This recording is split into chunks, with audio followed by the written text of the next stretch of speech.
What's up, everyone? I'm Gary Steinman. And I'm Matt Grandstaff. It's a great day to be a Bethesda fan. In less than an hour, we'll be showing you, our fans, what's coming from our world-renowned global studios. B3 is quickly becoming my favorite day of the year, not only because we have so much great content to show you guys, but also because it lifts the burden of carrying so many secrets. I can't tell you how happy I was to be able to tell my daughter's daycare that Fallout 4 was coming out. Wow, Matt, so your daughter's what, 2? Yeah. And you talk about Fallout 4 at the daycare? Not with my daughter. Oh, okay. Well, either way, for them and for anyone else who wants to chat about what we've got coming up tonight, please be sure to use our hashtag BE3. That's right, you can be part of the conversation and have a chance to win something too. During the post show with Adam Sessler and Morgan Webb, if your question is answered on air, you could win something special. Stay tuned for details. Speaking of Adam and Morgan, the A-Team will be here in about 20 minutes. A-Team? What are we going to do for 20 minutes? Don't worry, Matt. We've got this covered. Stop sweating. We've got some great content lined up for you. That's right. Big thanks to a lot of our fans that allowed us to use their content of their favorite games. And right after that, we're going to be showing you some great trivia from recent releases like Doom, Fallout 4. We even go deep into our catalog to really put you guys and gals to the test. I'm going to ace the test. You should ace the test, Matt. You wrote the questions. Well, then I hope I ace the test. All right, roll clip.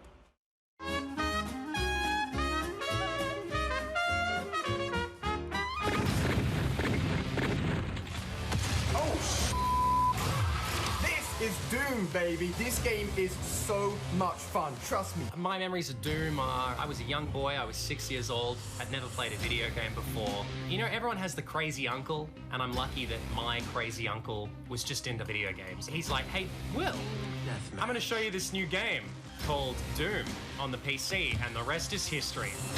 Dishonored is one of the best stealth action games I've ever played in my life.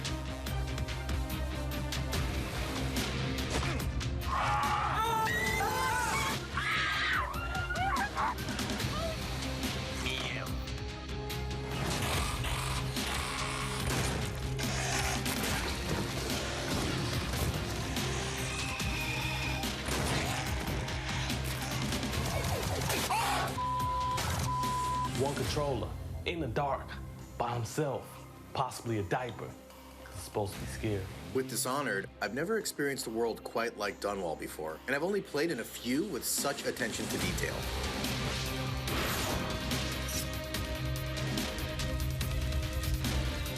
Oh! Yes! Oh,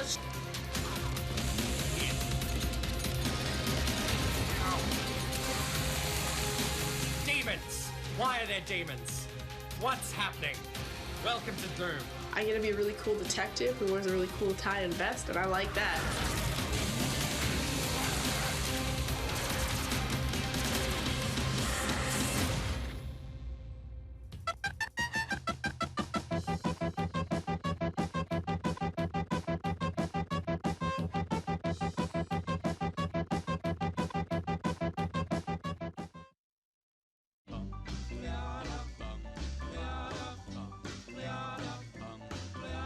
Got a doll baby, I love her so. Nothing else like her anywhere you go. A man, she's anything but calm. A regular pint-sized atom bomb.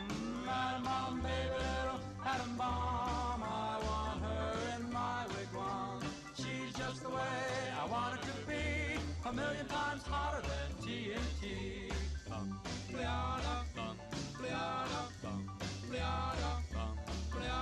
Atom bomb baby, loaded with power, radioactive as a TV tower, a nuclear fission in her soul, loves with the electronic control. Atom bomb baby, little atom bomb, I want her in my wigwam. She's just the way I want her to be, a million times hotter than TNT.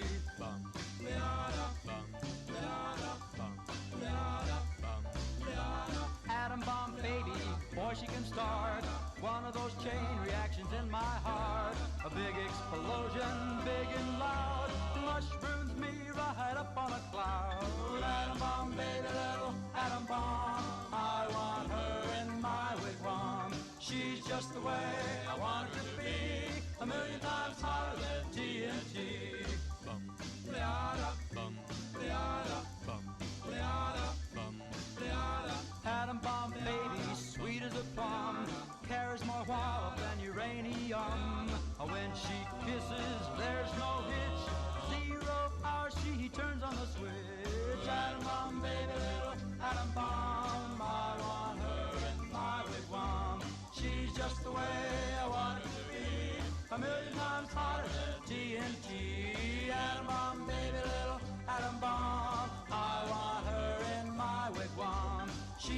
the way I want it to be, a million times hotter than TNT. And we're back. It's incredible the production value some of our fans put into the content they create. We have the best fans in the world, and at the top of the hour, we're going to be showing you the next chapter of Bethesda games, sure to provide hours of gameplay and awesome fan content. We know a lot of you are going to be talking about it, tweeting about it. Just be sure, don't forget to use our hashtag BE3. Until then, let's look at some more amazing content. This time, instead of looking at fan content, we're going to look at some of the video projects created by our internal studios. One of our traditions at Bethesda is to showcase this stuff internally at our annual holiday party. Usually this stuff is just for us, but tonight we're going to show it to all of you. We've got some great highlights just for you. There's a little bit of Gary, and there's even some trivia too. Roll tape. Today, we have some helpful advice for you. The Bethesda marketing team could sell anything. Harvey is the best game designer I've ever worked with. It's crazy, man. He's Cold Harbor Day sale. You guys seen Todd? No, haven't seen him.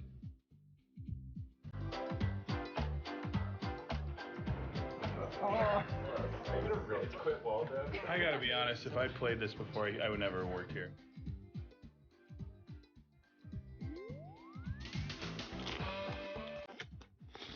At id Software, we take working with demons very seriously. 157. Whoa! Whoa! You seen Todd Howard?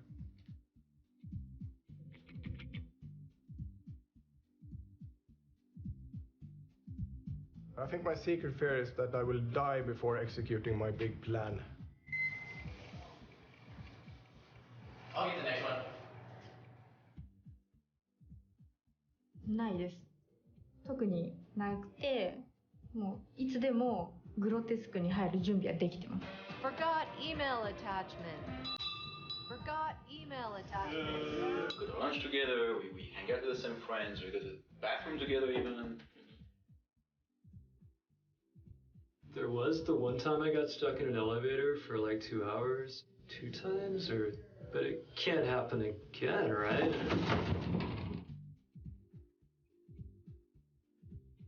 This is your game. This is your game on bugs. Overclocking your i7 processor? Yeah, we get it. The coolest thing about working at id is that it makes me the coolest mom ever. Now, according to the diagram, I would have to conclude that a goatee isn't even a beard at all. All right, wait, where?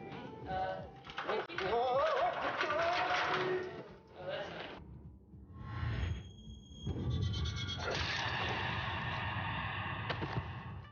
Have you seen Todd? No.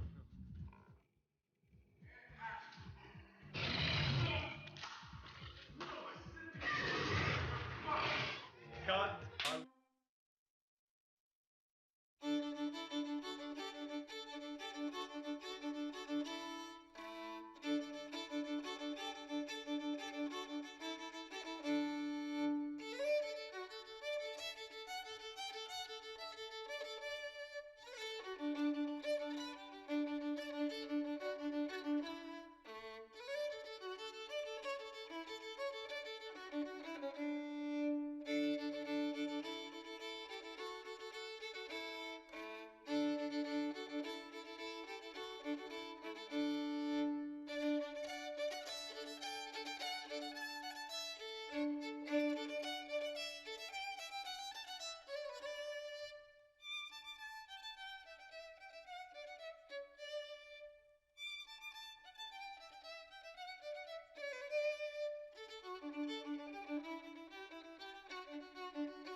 Wow, not just world-class developers, they're also aspiring filmmakers. Shame we didn't see more of you, Gary.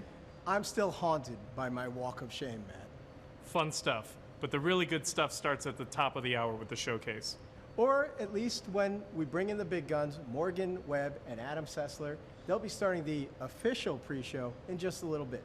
That's right. Unless you were under a radioactive rock, last year you knew that Fallout 4 got its full reveal at the showcase. Speaking of Fallout 4, let's look at some amazing content and then more trivia.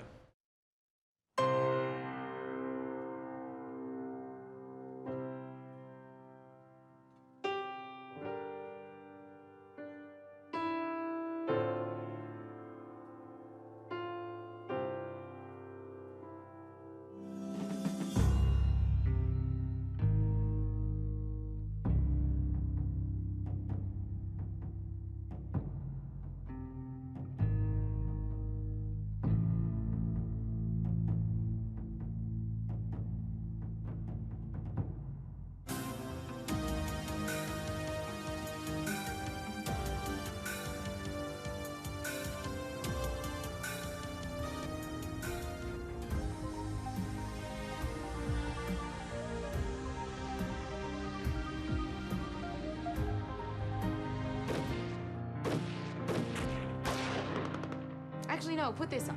This will give you better head protection. Really? There's my guy.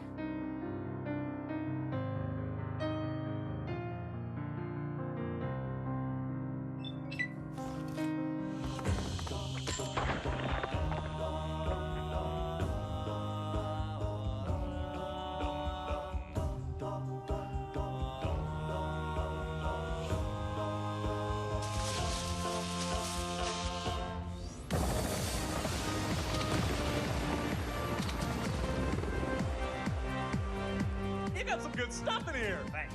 Anyways, Donnie's dancing when this super mutant shows up, and he pulls out a mini nuke. We started freaking. Woo!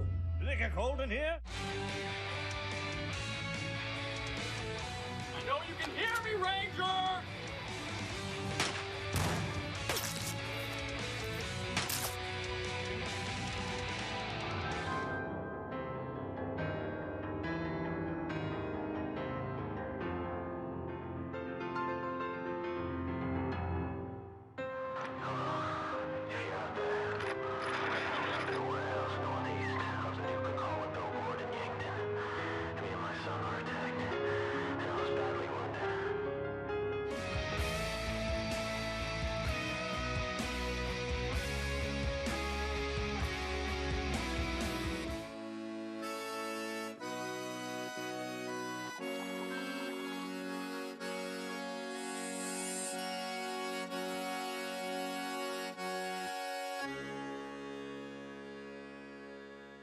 Hey, what's the thing in the distance?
Welcome back to our big night, the Bethesda E3 Showcase. Or as we say in social media, BE3.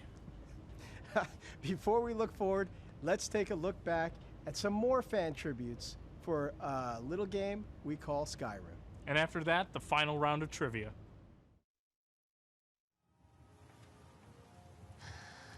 Okay. Here's what we're gonna do. I'm gonna sneak over behind that rock, and then I'm gonna go over here. Son of a...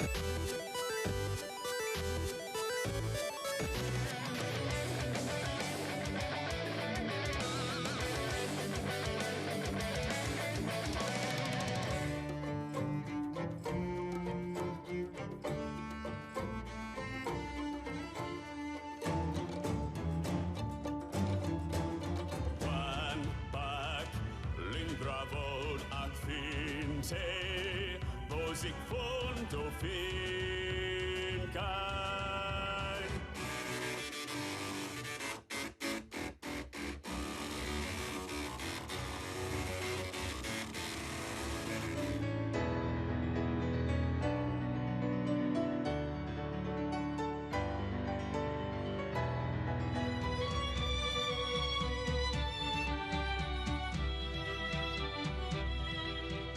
Action-packed with dragons smashing splashy patches, bats and axes hacking you up haphazardly like medical malpractice. I am the Dragonborn, I still wear the hat with badass horns. I forsworn to forsworn hordes, and now I'm after more.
Look, we're almost there. Thanks for watching the BE3 pre-pre show. I'm gonna go jump on Twitter and start collecting your fan questions for the BE3 Plus show. That's a great idea, Matt. And with that, we'll toss it over to Adam Sessler and Morgan Webb. Thanks, everyone, and enjoy the big show. Bye. Bye. Hello, everyone. everyone, my name is Morgan Webb. And I'm Adam Sessler. And we would like to welcome everyone to the 2016 Bethesda E3 Showcase. We are inside the LA hangar. This is a massive space that Bethesda has completely taken over and built out special for this year's big event. This venue is so big, it's actually become the 6th largest theater in the state of California. And we're here with almost 2,000 people, including press, industry stalwarts, and most importantly, hundreds of Bethesda's biggest fans. Just like last year's showcase, Bethesda has opened the doors to the people who play their games. And along with all of you watching this live stream, we'll be getting a first look at the games to play for years to come. Now, the showcase is going to begin in about 20 minutes, but it's not just about the stage show.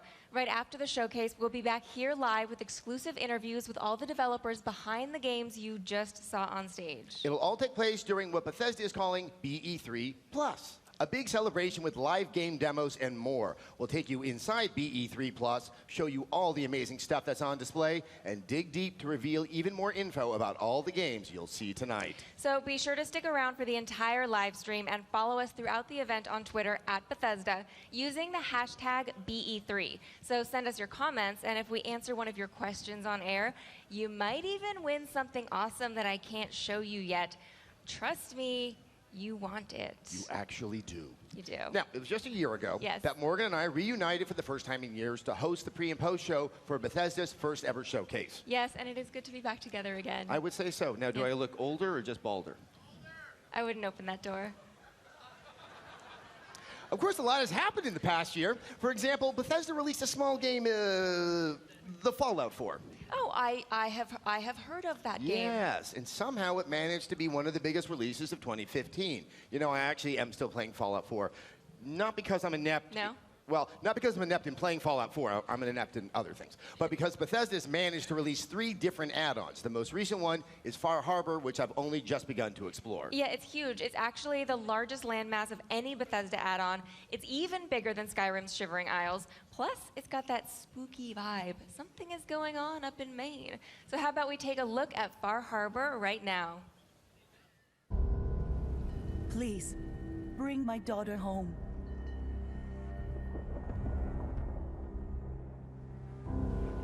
We've paid our dues in blood and bullets. This is our fight. Our island.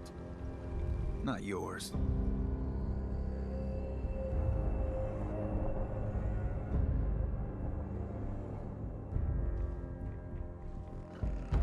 The fog can do a number on you. Get you all turned around. Far Harbor has a right to the truth. The people of Far Harbor need only peer out their windows to look upon the face of Atom himself, given form in holy fog. I know peace can still be achieved. Peace? You call murdering one of ours peace?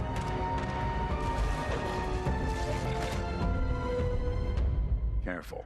This could get out of hand real fast.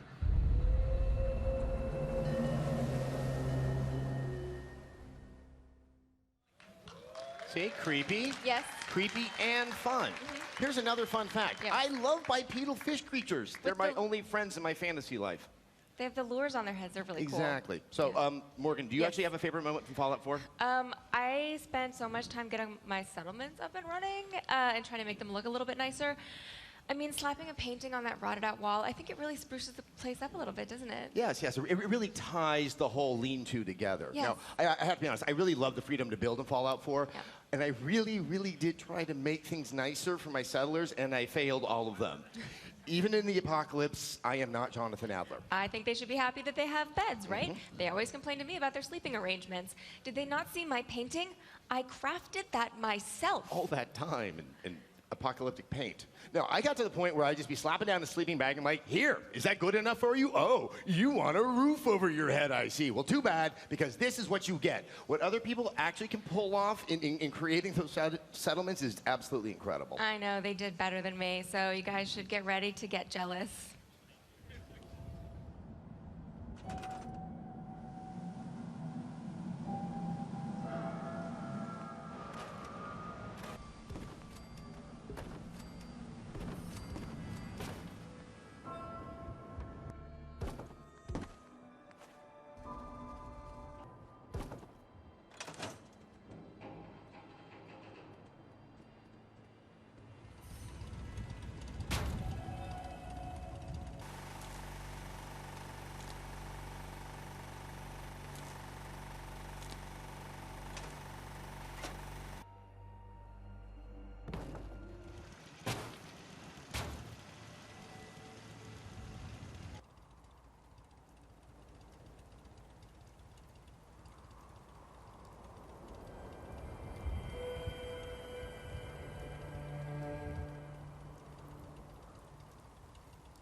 All right. I think this is true for many, many people. Yep. I love the setting of Fallout 4, especially in those denser parts of Boston, and how it juxtaposed that Fallout sci-fi with actual historical locales. And I also remember just how awestruck I was the first time I stepped into Diamond City. It was just like, wow, this is like some kind of odd fantasy horror in my mind. Yes, the great green jewel. Yes. You guys should totally try the Power Noodles. They're worth the price. I didn't really think he was a baseball fan, though. That's why I'm a little surprised about it. Well, no one ever really presented baseball from a survivalist perspective before, so it really kind of got to me. Now, there was also this time, and this is very, very true. I stepped inside the Massachusetts State House just to like maybe pick up some aluminum and some glue because, you need all the glue in the world. You have a lot of people relying on you. Now, about 2 hours later, I'm still there. I don't know how far underground I'm going, and I'm just fighting bigger and bigger Mirelurks. It was just one of those wonderful, surprising moments about the game. Yeah, so who's your favorite character? Nick Valentine, hands down. He's actually probably one of my most favorite characters in any game ever. I love detectives. If I lived in a fantasy world where things were more mysterious, I would be a detective. So hanging with him and going through his special quest was just deeply satisfying. I mean, the idea of having a world-weary noir robot Gumshoe as your buddy, that just won me over. Pretty much had your name written all over it. I can say that my favorite thing actually was probably having the Pip-Boy on my iPad. I'm completely obsessed with it. It made it very convenient. I can probably blame some of my deaths on not actually paying attention and playing on my iPad. So I'm leveling up. Oh, I'm dead. Oh, I'm not leveling up anymore. Why isn't this working Oh. Yes. Right. Well, speaking of tablets. Yes. Transition. I love it. We can't forget about Fallout Shelter. At last year's showcase, Bethesda both announced and released Fallout Shelter. And since then, it has become the most played title from Bethesda Game Studios. Are you still playing Shelter? I am, because I have to make sure my resource-sucking babies are going to grow up to be productive members of society that I can exploit for more resources. Kids are useless. Oh, I did name one of them after you, though. I really hope you didn't send him to the barbershop for a haircut. No, because I systematically bred baldness out of my vault. You monster! Oh, okay. Can you at least put me in a room with the parrot? I love the pets in the game, but I'm all down with the parrots. All right, I will hook you up with a parrot to make all your weirdo pirate fantasies come true. Argy. Okay. There are other updates to Fallout Shelter.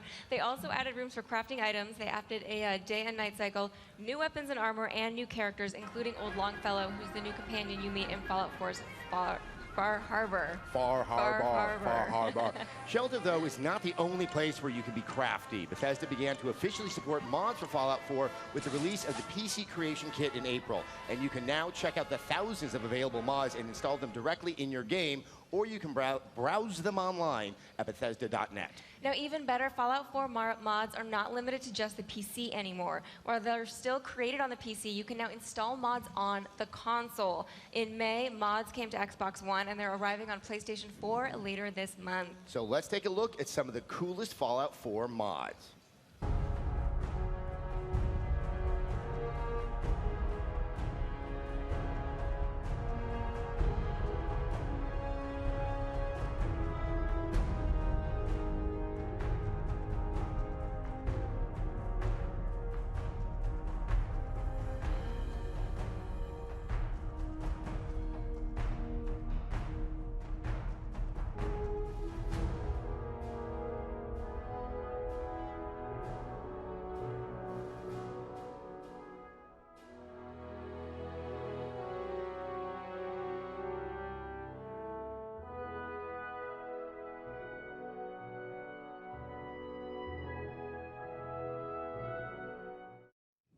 You know, to be fair, that really just scratches the surface of what's available out there as a mod. And I've always been amazed at how creative people are them. It's like with the shelters in the apocalypse. I am just proud to get my pants on in one try. We're proud of you, too. Yeah. Fallout fans really know how to go all out.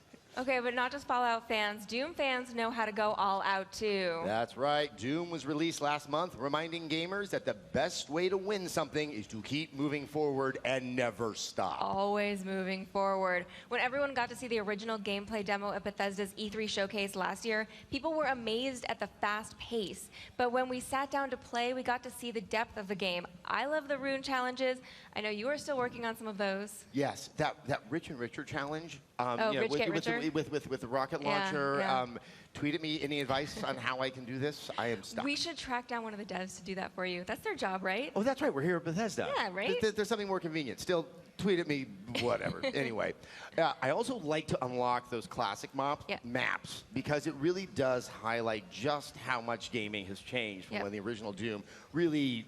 It didn't create, it wasn't the first, but it really started the FPS movement. If you want to make something with a classic feel, you can also do that in SnapMap. Yes, and SnapMap is kind of fun for a couple reasons. First, somebody always makes a really, really easy map that gives you 1 billion points.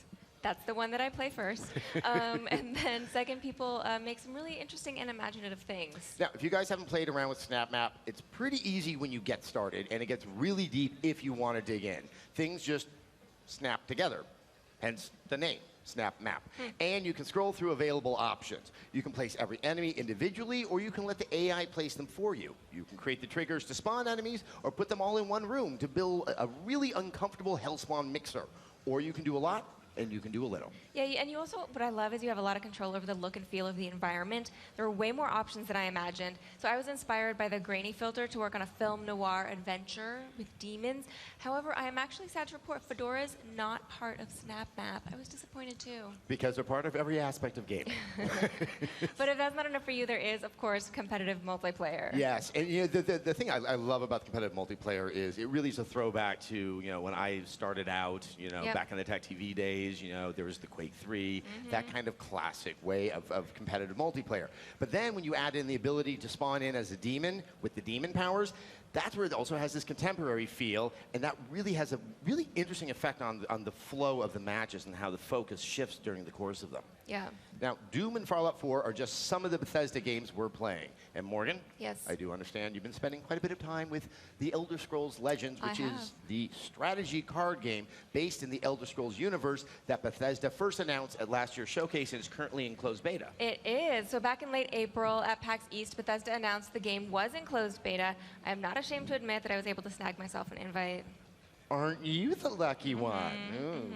Now, this being a closed beta, I know that everyone has agreed not to utter a word about their experiences, but it's just you and me right here. So how about you just tell me how it is? No, you're just gonna have to see for yourself. If you can get an invite, I recommend batting your eyelashes. Like this, please. It's not gonna work. Hope is not lost, however. There is a video of the game in action. Roll tape! Welcome to the Elder Scrolls Legends, a strategy card game featuring creatures, characters, and lore from across the history of the Elder Scrolls. Each battle begins with a hand of 3 cards. When it's your turn, you draw 1 card and gain 1 magicka, needed to play your cards. Place a card on one of 2 sides, called lanes. Some lanes have special conditions that alter the field of battle. Choose to attack a card in the same lane, or attack your opponent directly. You win when your opponent is out of health. Take enough damage and one of your runes will shatter. Each time this happens, you will immediately draw a card that could change your fortunes. Your choices and a little luck can tip the scales from defeat to victory. Battle anytime or anywhere, on your own or against other players. Test your might in a full campaign, in quick skirmishes, or in the arena where you'll face a gauntlet of foes. Build your collection of allies, armaments, and magic. Combine your cards to create powerful decks. Train your cards to increase their power. Choose your strategy. Choose your path.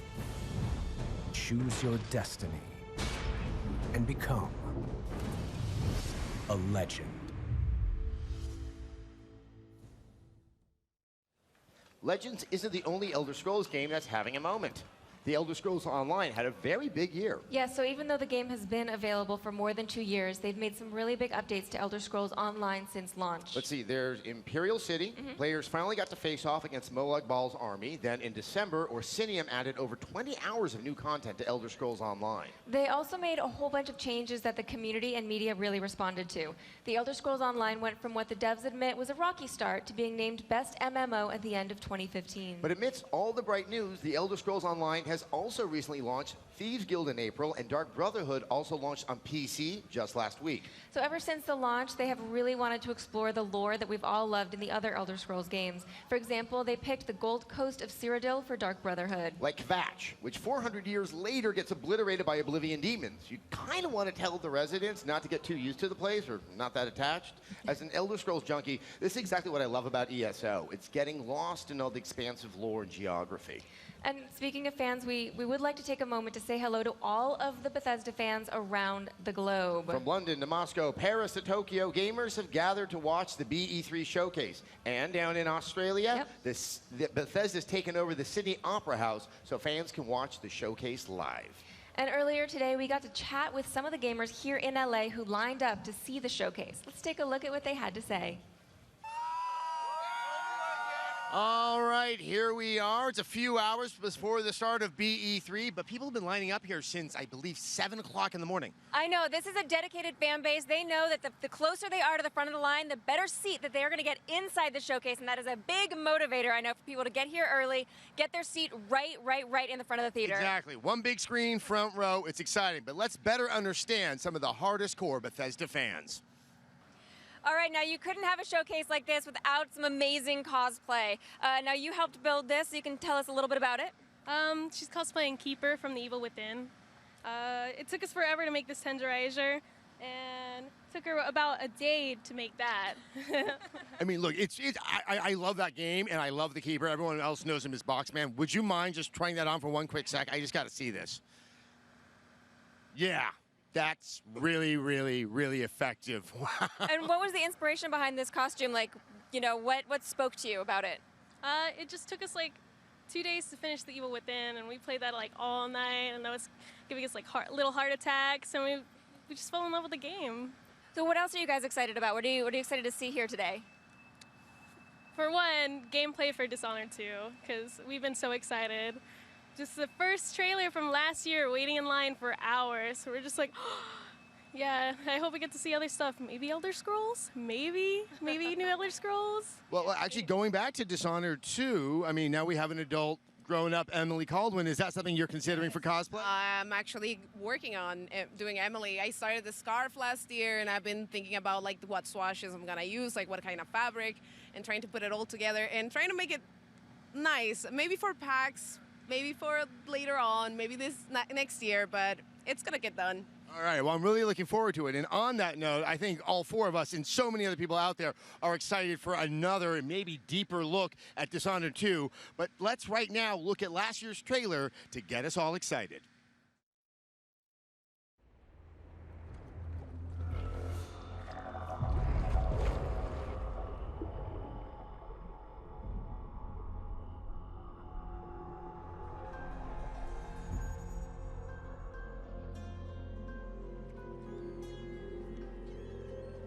It's happened again. Someone's pulled the rug out from under you, an empire at your feet, and you've lost it all. Be honest, did you really deserve any of it? More important, what would you do to get it back? Careful, there's always a price to pay. What you decide will ripple across the years. Blood in the gutters and corruption on the wind. It'll be fun watching this unfold. What will you do with the power I've given you? How will you make your mark on this wretched world?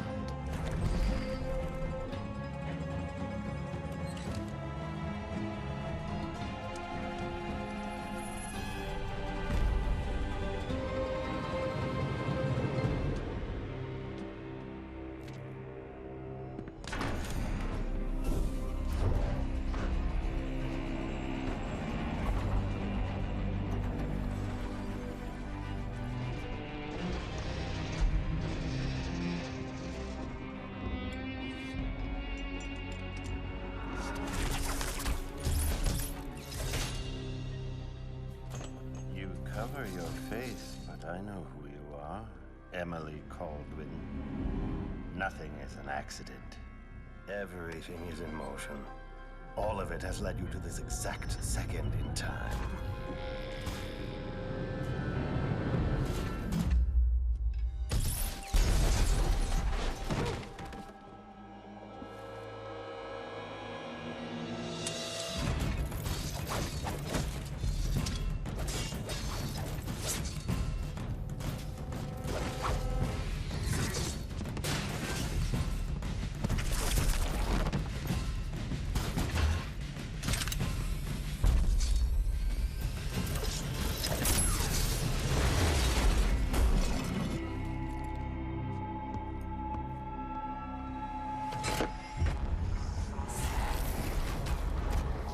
Think before you strike. If you kill me, you become the assassin we claimed you were. You become one of us!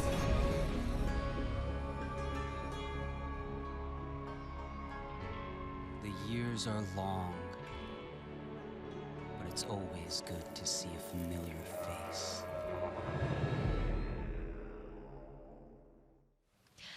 I'm pretty excited for that. I think some people in here might be excited for that too. Excited. That's a nice understated term. Well, Yes. you will not have to wait long. Bethesda has announced that Dishonored 2 will be available worldwide on PlayStation 4, Xbox One, and PC November 11th.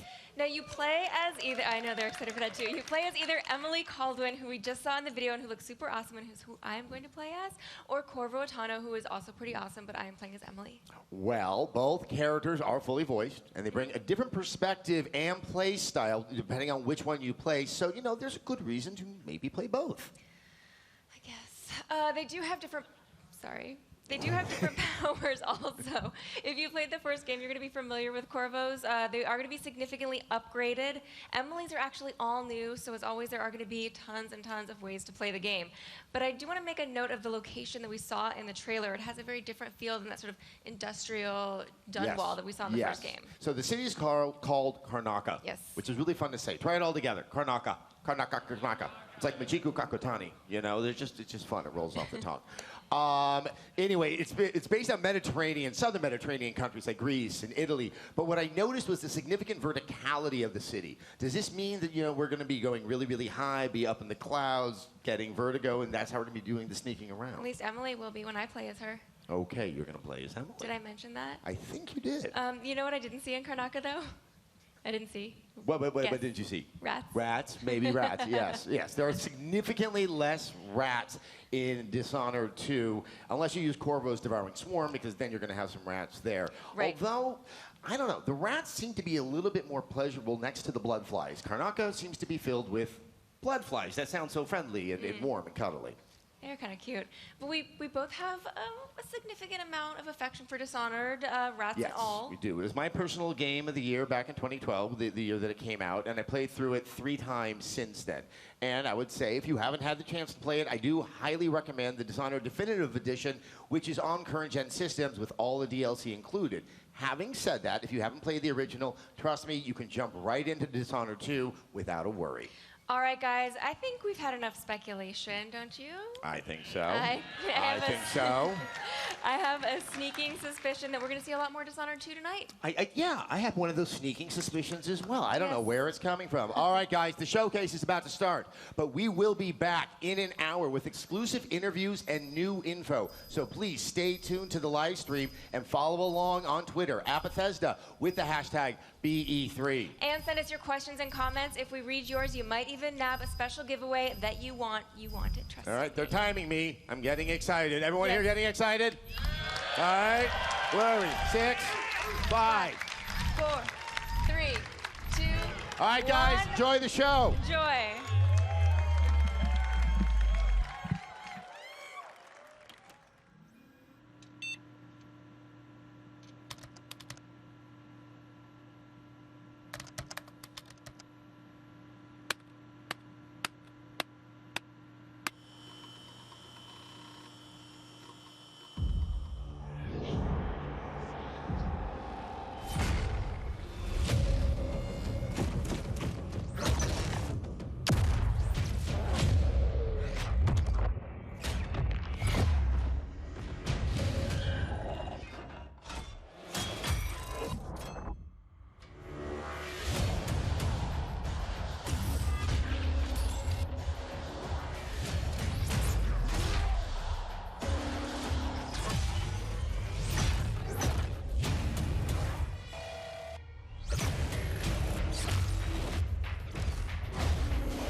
Ladies and gentlemen, please welcome Studio Director of id Software, Tim Willis.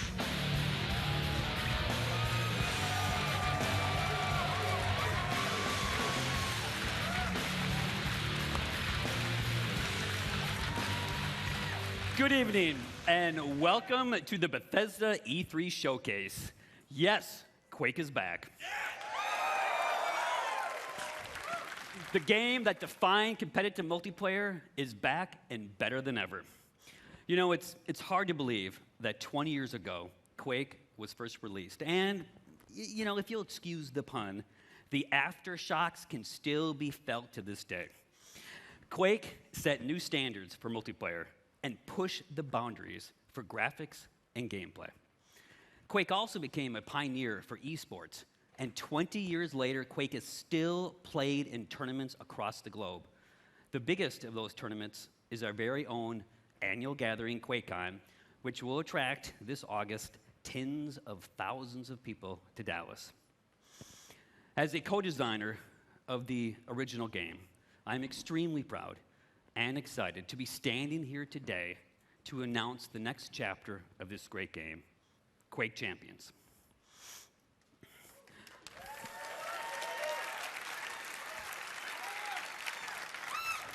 Quake Champions is a competitive, arena-style, first-person shooter for the PC, designed for players of all skill levels.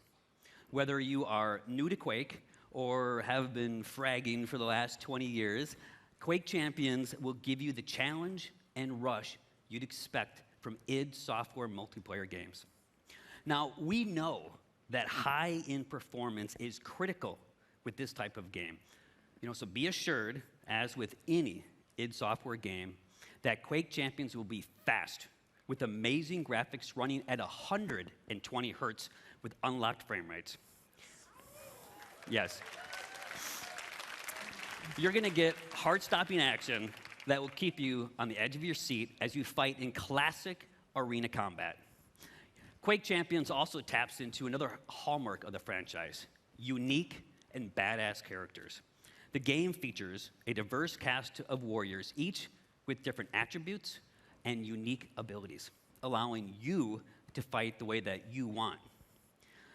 And you know that id has a long tradition of supporting competitive tournaments, and that continues with Quake Champions. The game is designed for world-class esports play at every level, from the world's greatest Quake players to anyone willing to test their skills in the arena. So as part of the launch plan for Quake Champions, Bethesda will be supporting and expanding competitive tournaments and leagues beyond QuakeCon, and we'll have more to share about that in the coming months. I hope you enjoyed this sneak peek into our newest game. Join us at QuakeCon in August, and we'll have even more to talk about. And now, please join me in welcoming Bethesda's Global Vice President of PR and Marketing, Pete Hines.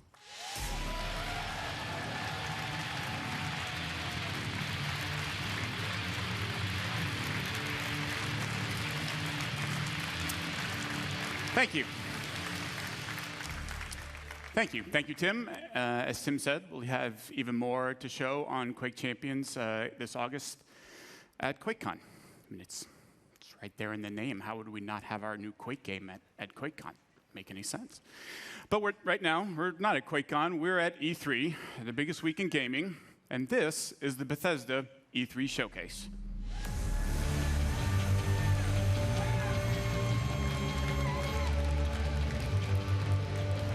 So welcome to everyone here with me and to the millions of you watching online around the world. Thank you for joining us. We planned this showcase just like we make all of our games for you.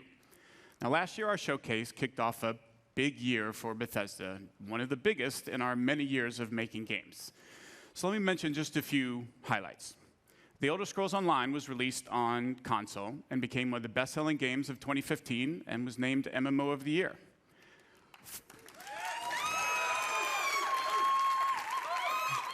We launched Fallout Shelter, the very first mobile game from Bethesda Game Studios, and it became an instant hit and winner of multiple Mobile Game of the Year awards.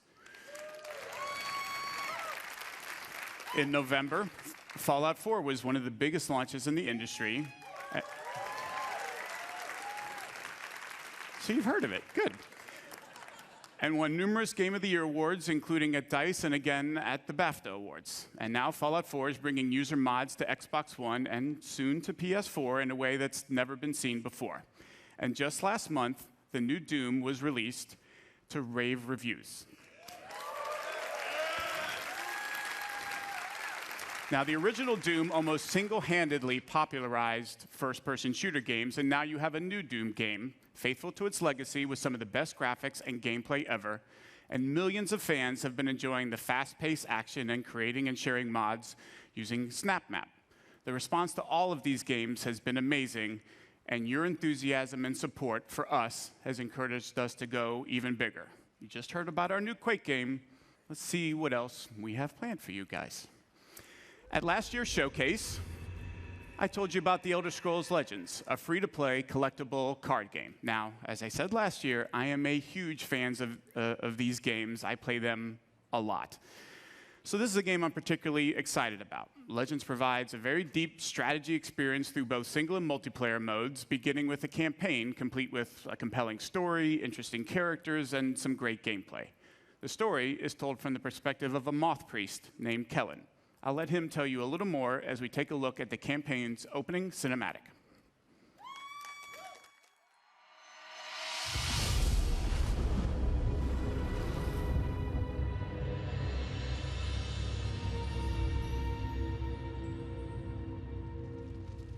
The Elder Scrolls show us what was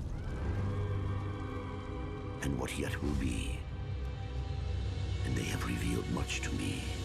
Spare us your stories, old man, unless they can sharpen spears. Our war chief is dying. Our enemies are massing for another attack. We must prepare for battle. We should go, Kellen. We have the scroll we came for. And this one smells blood in the wind. Patience, Nog. I have words yet to speak here.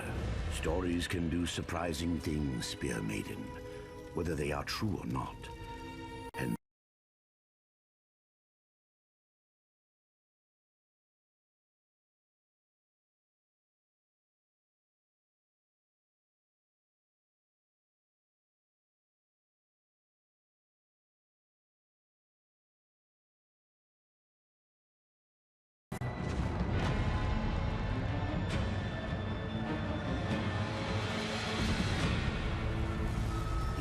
fled north, leaving Cyrodiil to the invaders. This is the story of a forgotten hero who changed the very course of history.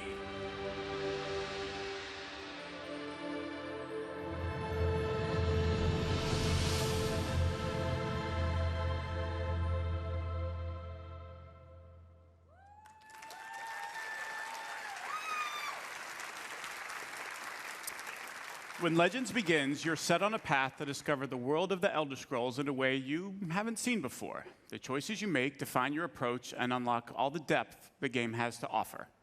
A two-lane battlefield provides more variety and strategic depth. Players make decisions that change the cards they want to improve or add to their decks, and we offer a full single-player campaign, as well as multiple ways to play against the AI or other players in both battle and arena modes.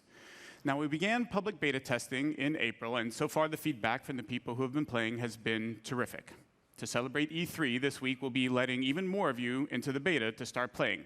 Now, if you haven't signed up yet, just visit Bethesda.net, create an account, and sign up, and be sure to keep an eye on your email. Also tonight, we're very pleased to announce that in addition to PC and iPad, Legends will be coming to iPhone, Mac, and Android tablets and phones later this year.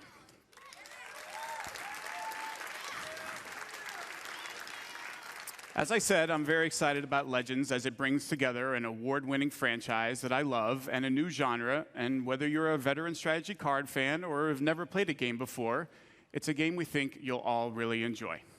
And now, so long as we're on the topic of Legends, let's take a look at what the team at Bethesda Game Studios has been hard at work on. Welcome here to Bethesda Game Studios. It's amazing to think it has only been a year since you first heard about Fallout 4 at this very event. And thanks to you, it became not just our most popular game ever, but one of the industries. It has simply blown us away, and we're incredibly blessed to have fans like you. Seeing what you've created, not just in the main game with the add-ons and of course mods, it is just incredible. And we're not done yet. We're excited to show you what's coming next for Fallout 4.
It's all over, but the crying, and I can't get over crying over you.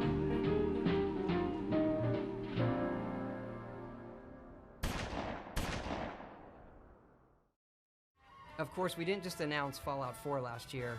We also announced and released Fallout Shelter, which over 50 million of you have downloaded and played. We have a really big update coming out. Take a look.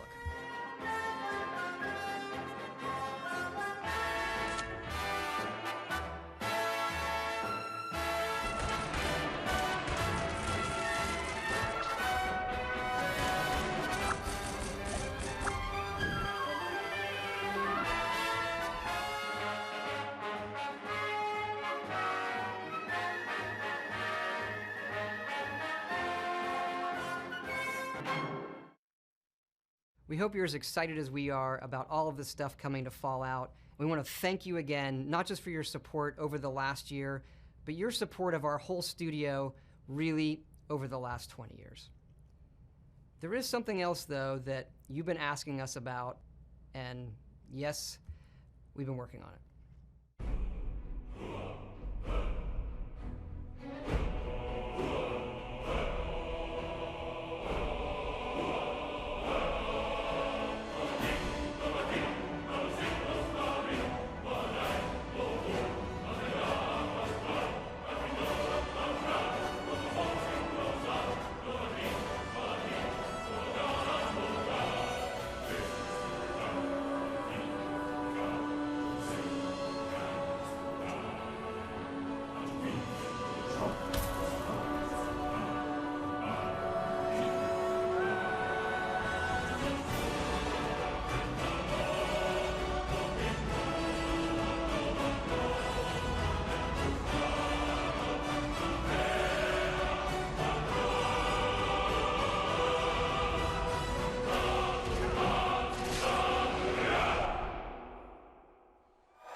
Ladies and gentlemen, please welcome the president and co-creative director of Arcane Studios, Rafael Colantonio.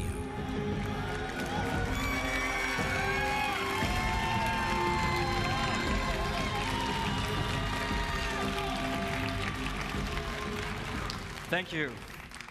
Hi everyone, I'm very excited to be here tonight on behalf of Arcane Studios, the makers of Dishonored. Our passion is for a very specific kind of game, first-person immersive games.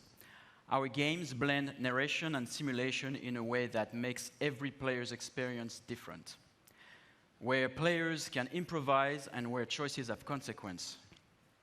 Our games encourage replay in order to try different playstyles so that players are free to play their own way. In 2012, we released Dishonored. We were thrilled that the game was so well received by the gamers and the critics all around the world.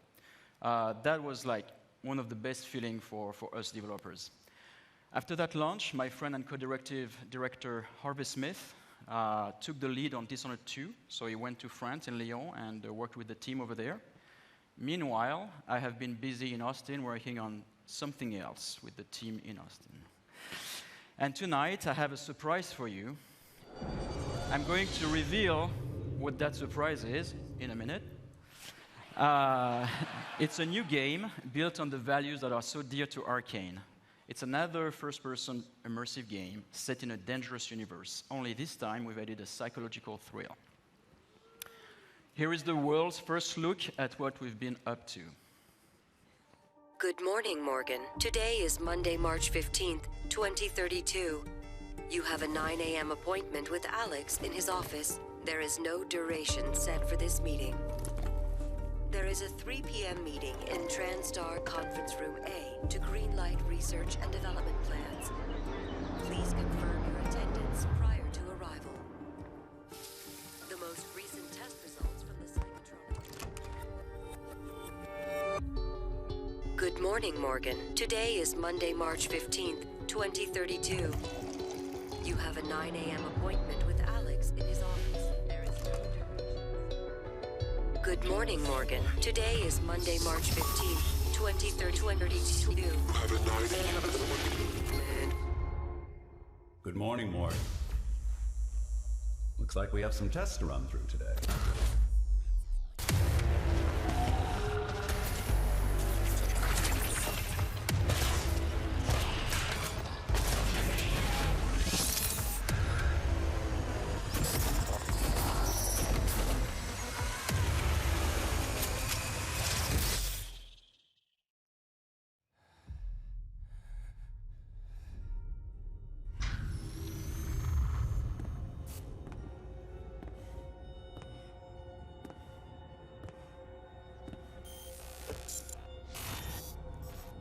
Good morning, Morgan.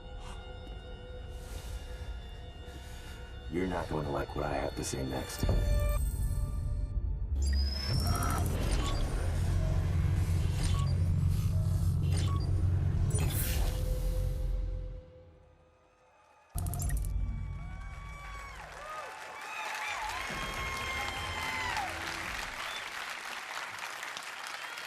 In Prey, you awaken aboard Talos 1, a very special space station. It is year 2032. You are the key subject of an experiment meant to alter humanity forever. But things have gone wrong, of course. The space station has been overrun by an alien threat, and you are now being hunted. As you dig into the dark secrets of Talos 1 and your own past, you must survive using all the tools at your disposal on board of the station. Your wits, weapons, and mind-bending abilities. Prey will be available next year on Xbox One, PS4, and PC. We'll have more to show at the QuakeCon, so be sure to join us there. Thank you. Hi everyone, I'm Marty Stratton, executive producer of Doom at id Software. Last month, we had the privilege of releasing one of the most iconic titles in our industry to fans around the world. We challenged ourselves to ensure Doom lived up to its incredible legacy, and we thank you, our fans, for making the Doom launch such a tremendous success. It's been amazing to watch and hear from the millions of players enjoying the many aspects of the game. From those of you gunning for the perfect run through the campaign, to others constantly testing their skills in multiplayer, you continue to inspire our team. Last year, we told you we wanted to put the power of creation in the hands of every player through Doom Snap Map, allowing for an endless stream of new gameplay. And in the coming months, we're excited to be supporting Doom Snap Map with free updates and even more ways to play. We'll be delivering new construction modules, including hell visual themes, as well as new props, objects, weapons, and items. While creators can look forward to new logic options and functionality, like the ability to create true single-player experiences with features like the popular weapon wheel found in the campaign. And again, throughout the year, every Snap Map feature and update is free for every player. For multiplayer, next month we'll release 2 new modes, including a uniquely Doom variant of One Flag CTF called Exodus, as well as an all-new multi-zone capture and hold mode called Sector. Later this summer, we'll turn up the heat with the release of 3 free-for-all modes, including Classic Deathmatch. These modes will be free to all players and playable on any existing or future maps.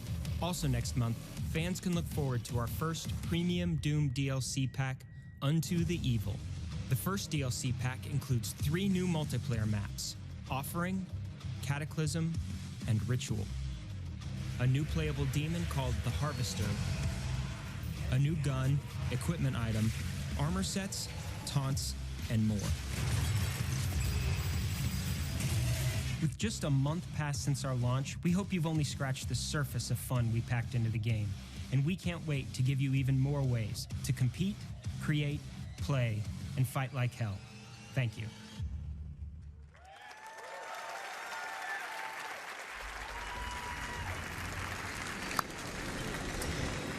Wow, ton of great stuff there for everyone that's enjoying Doom. And again, we thank you, the fans, for making it such a hit. Doom has received near universal acclaim from critics and players alike for its fast combat, over-the-top demons, and amazing graphics, everything that it is known for. Now, it is also known as a longtime supporter of shareware, or for you youngsters in the audience, that's what us old guys used to call a demo. And in a nod to that tradition, we've decided to offer anyone that hasn't checked out Doom's amazing gameplay a chance to do it for free. So, starting tonight, you can download and play the first level of Doom on Steam, PS4, or Xbox One for free. Now, this offer is only good this week, but we want everyone to have a chance to see why Doom is one of the highest-rated shooters ever. So if you love super intense action or you just want to experience state-of-the-art gaming, go download Doom and fight like hell on us. We think you'll see what everyone else is talking about. Now, let's shift from Demons of Hell to Daedric Princes and Secret Assassin Cults. Please welcome from ZeniMax Online Studios, the Elder Scrolls Online game director, Matt Firor. Matt?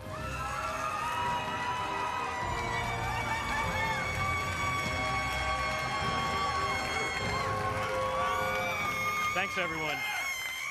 Good evening. This week is the one-year anniversary of the launch of the Elder Scrolls Online on Xbox One and PlayStation 4. Because we were launching the game this time last year, I was a little busy and I wasn't able to be here in person, but I made sure I was here this year to tell everyone what's been happening with the Elder Scrolls Online. From the console launch last June to the release of 3 critically acclaimed DLC game packs during the year, all of us at ZeniMax Online have been really, really busy. But before I go any further, I want to take a moment and thank all of our fans for your support, your enthusiasm, and your feedback. We take it really seriously, and we continue to work to improve the game. And based on the response, you like the changes.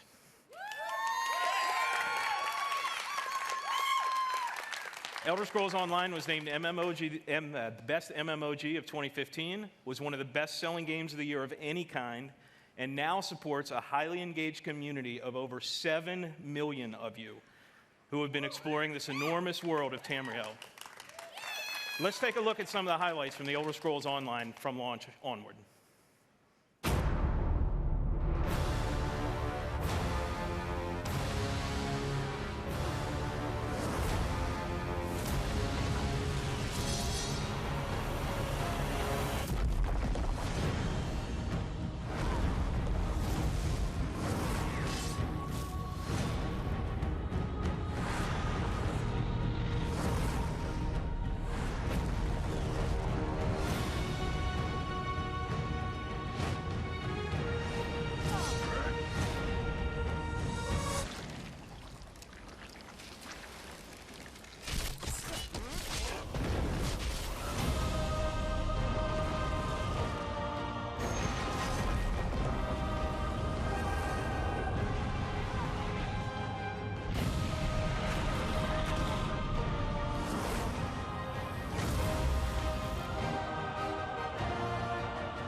As you can see, the Elder Scrolls Online community is having a lot of fun playing the game, and our player community is still growing.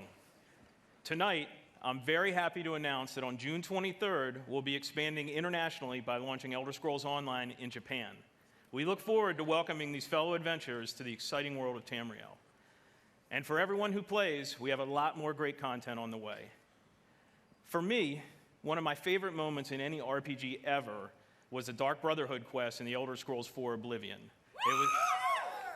It was packed full of assassination and intrigue, and like me, fans everywhere loved it. So I'm particularly excited for the launch of the Dark Brotherhood DLC game pack on Xbox One and PlayStation 4 this Tuesday.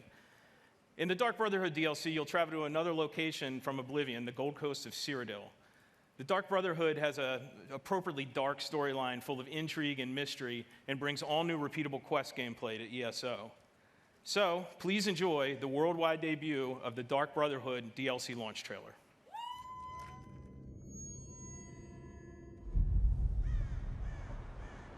Sweet mother, send your child unto me. For the sins of the unworthy must be baptized in blood and fear. This is the Black Sacrament, Initiate, a contract that calls for murder. Now go, assassin. Take your blade into the night.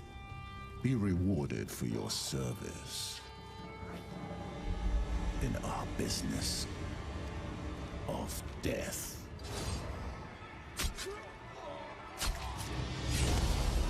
Welcome, Initiate, to the Dark Brotherhood. And know this, in Tamriel, no one is safe.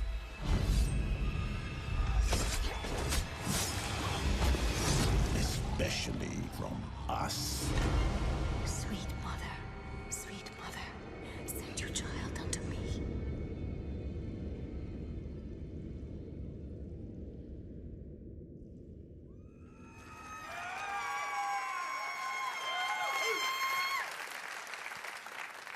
Our PC players are already having fun sneaking around Tamriel and learning more about this mysterious group. And we can't wait to see what happens when our console players get to experience the Dark Brotherhood this week. But that's not all. A core philosophy in the Elder Scrolls Online is to constantly make the game better. Since launch, we've regularly been adding innovative features such as the Justice system and the Champion system, and we're about to make another game changer. Tonight, we're announcing One Tamriel, marking another major evolution of gameplay in the Elder Scrolls Online. With One Tamriel, all characters will be automatically leveled to content in the world, allowing them to freely group with anyone they want, and also to explore the vast world of Tamriel with no level restrictions. This means all content barriers are gone and there are no restrictions on alliances or questing. From the moment you get out of the tutorial, the entire game world is open for you to explore freely. You can go wherever you want and play with whomever you want. This is the first time this has ever been done in a multi-platform RPG. We'll think you'll love it.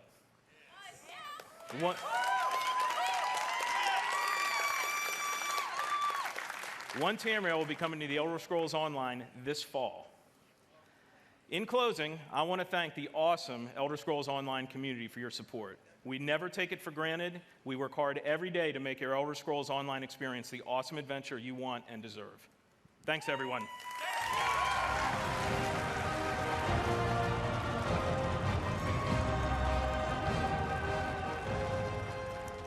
Thank you, Matt. Well done.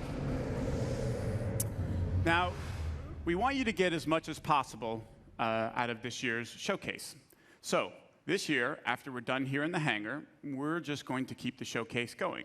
Now, for those of you watching at home, our pre-show hosts, Adam Sessler and Morgan Webb, will be back to take over the stream, and they'll bring you exclusive interviews and more information about all the games that we're talking about here tonight.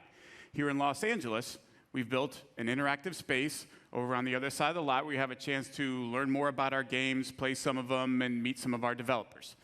Over there, there is also food, drink, and to make sure it's a real party, we have arranged a special performance by Blink-182, who will drop their new album, California, in a couple of weeks, and you get to hear them live tonight as they start their summer tour.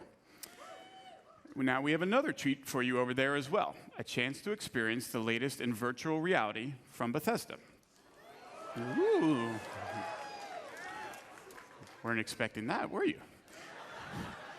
Now, the first time anyone experienced modern VR was at E3 2012, and if you were there and lucky enough, you may remember getting to play Doom 3 BFG in our booth. Now, at the time, we had solved some of the toughest technology challenges posed by VR, and people were amazed. Since then, we've quietly continued our pioneering work in VR, and tonight, we want you to see and experience what you feel when you put on a headset and play the latest AAA games in the industry. Now, we have 2 games for you to experience. The first is the just-released Doom. You can take a virtual tour of hell and get a totally unique look at the very latest in graphics and true next-gen rendering from our id Tech 6 engine. In addition, we think the greatest promise of VR is its ability to immerse players completely into virtual worlds, and that the best games for that experience will be first-person open-world RPGs. So we have Fallout 4 for you to play as well. Wander the Wasteland, check out the iconic Red Rocket, try combat. I'm telling you, with a Pip-Boy on your arm, a dog by your side, a gun in your hand, it's pretty incredible.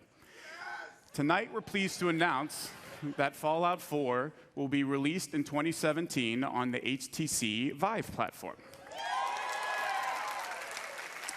And if you thought survival mode was an intense way to experience Fallout, you ain't seen nothing yet.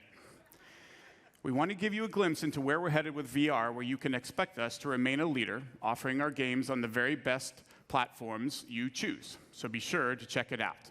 Now, for more on the second half of the showcase, let's check in with Adam and Morgan to see what's happening and get an update on what they have planned. Adam, Morgan, what do you have for us? Thanks, Pete. Now, we are here at BE3+, and this is sort of this experience that you guys are going to get to see after the showcase. We have some Bethesda VR over here. Now, right now, there's no line, so that's kind of tempting, isn't it? So taking advantage of that. And over here, Elder Scrolls Legends, for everyone to play. Pete, I fully expect to see you at one of these tables showing off that card mastery skill I know you possess. Now, in here, Adam and I are actually going to be interviewing some of the developers that you guys just saw their games on stage, so we're going to have a lot more information for you. So everybody on the stream needs to stay tuned for that after the showcase. Lots of good info, but for the moment, let's go back to Pete and even more games. Thank you, Adam and Morgan. We will see you guys in a few minutes. But we are not going anywhere just yet because there is one more thing that we think you are going to want to see. Last year, we announced that a sequel to Dishonored was in development, marking a new chapter to the Game of the Year from Arcane Studios. We shared a few tidbits about the sequel, but for the most part, you could say we've been in stealth mode. Until now. Sorry, I couldn't help myself. Dishonored 2 is going to be a very special game, one that lives up to its celebrated legacy and then goes way beyond. To tell you more, please join me in welcoming the creative director of Dishonored 2, Harvey Smith.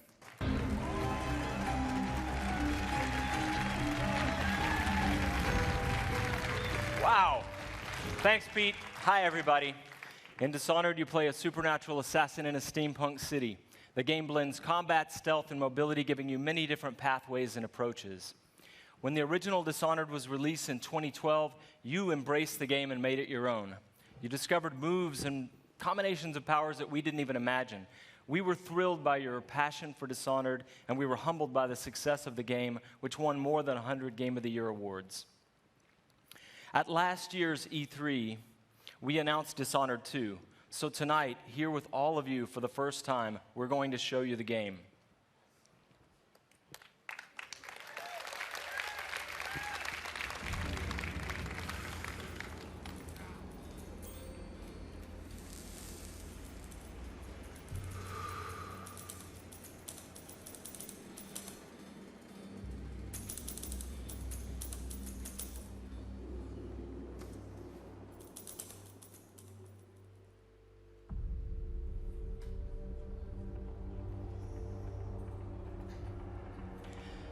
Welcome back to the Empire of the Isles, a rich, Victorian-inspired fantasy world with a distinct style and an exotic cast of characters.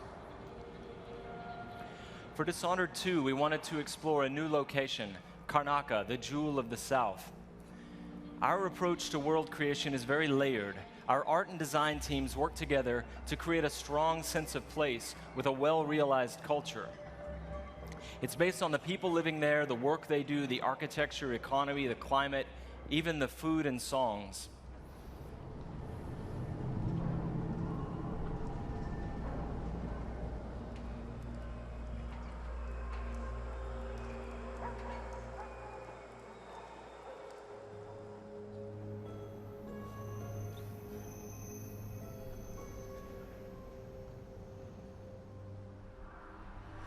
In order to bring Karnaca to life, we've created a custom game engine designed to support our signature art direction and level design. We wanted Dishonored 2 to resemble a painting in motion, so we've given considerable thought to our lighting and the way it plays across every surface. We've created custom tools to support the interruptible, real-time narrative scenes necessary for a stealth simulation. And the same is true for our approach to audio, both in terms of atmospherics and stealth gameplay. All of these details make Karnaca more vivid thanks to our new technology, which we call the Void Engine.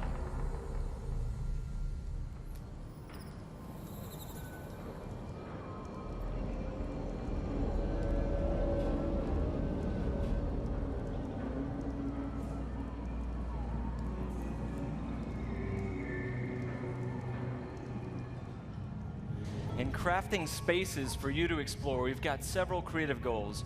We want the environment to feel coherent and complete, plausible.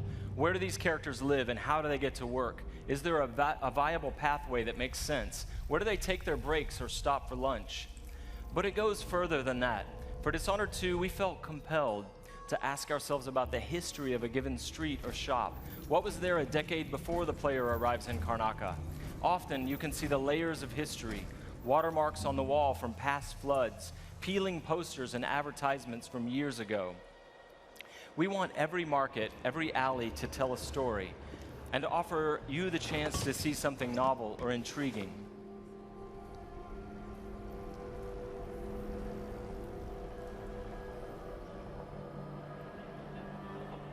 Dishonored 2 starts and ends in Dunwall, but most of the action takes place here in Karnaca.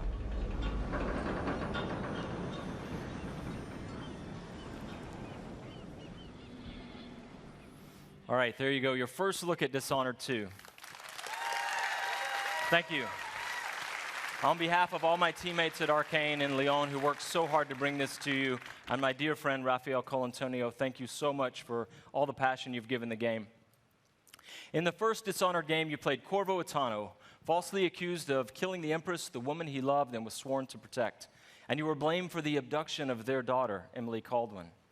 After escaping on the night of his execution, Corvo is gifted with supernatural powers and dedicates himself to avenging the death of the Empress and restoring young Emily to the throne. As we began to work on Dishonored 2, a single question haunted us. What became of Emily Caldwin? How would her experiences affect her, and what kind of ruler would she become? We envisioned Emily grown up, 25 years of age, and then we began to imagine what she'd be like as a heroic figure, as someone fighting for her life against the forces of deceit. We developed a vision for Emily Caldwin that excited us, and at E3 last year, we shared that vision with the world.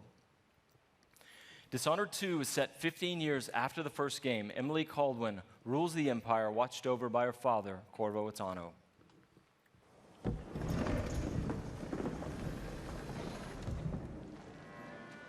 All hail Her Imperial Majesty, Emily Caldwin.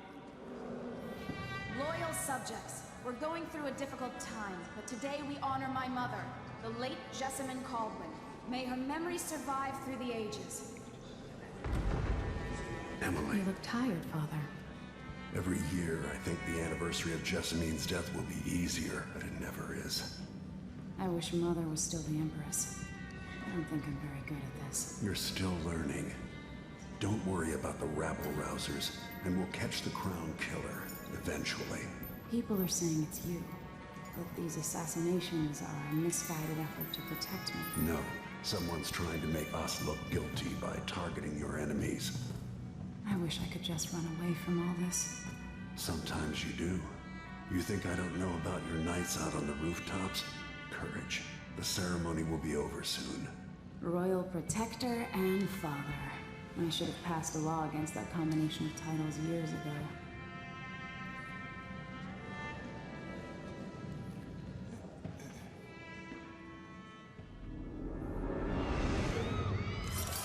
When an otherworldly usurper seizes the throne, the fate of the Empire is left hanging in the balance. Dishonored 2 offers you the choice of playing as Empress Emily Kaldwin or the Royal Protector, Corvo Attano. Emily and Corvo are both fully voiced this time with their own perspectives and emotional responses to the events transpiring around them. Whoever you choose to play, you've got to flee Dunwall, your home, and travel to Karnaca in order to unravel the threads of a conspiracy and take back what's yours. Gotta get away. I should talk to the captain of that ship.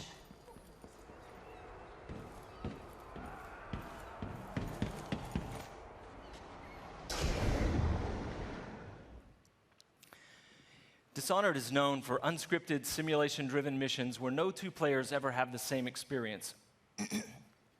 There are many pathways to explore as you penetrate well-defended locations, numerous ways to find and eliminate nefarious targets. In crafting the missions for Dishonored 2, we've put a much greater emphasis on big, interesting themes, either from a gameplay or fictional standpoint, making each mission a wildly unique place to explore. I'll explain a little bit more about that. Today we're going to show you the Dust District, an industrial ruin ravaged by terrible storms that hit at random intervals. In the Dust District, a militant religious faction called the Overseers is at war with the Howler Gang. The leaders of both factions are trying to take each other down. You can side with the Overseers or the Howlers or neither. There are many ways to complete the mission. She'll tell you more. I'll wait here in the skiff and take you back to the dreadful whale after you finish.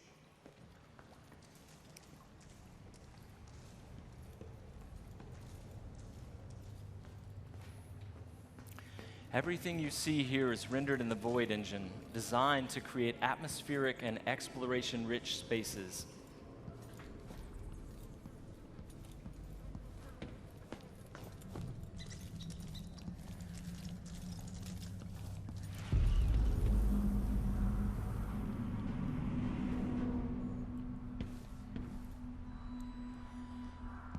To reach our target, Vice Overseer Byrne, we've got to get past a Grand Guard checkpoint sealed off by a wall of light. A cruel security device reinstated by the Duke of Serkonos. Orders from the Duke. We're losing too many people. Good soldiers blinded by that hallucinogenic powder the Howlers used, then stabbed to death or dragged down by the Abbey's hounds. One young lieutenant got hit by an Overseer grenade, and that was it. He was one of the Duke's distant cousins or something. Shit. Let's hope they do enough damage to each other so the fight goes out of them. That won't happen until someone manages to kill either Paulo or Vice Overseer. We've made much greater use of vertical space for Dishonored 2, encouraging players to explore the rooftops above the streets. Out of my ears.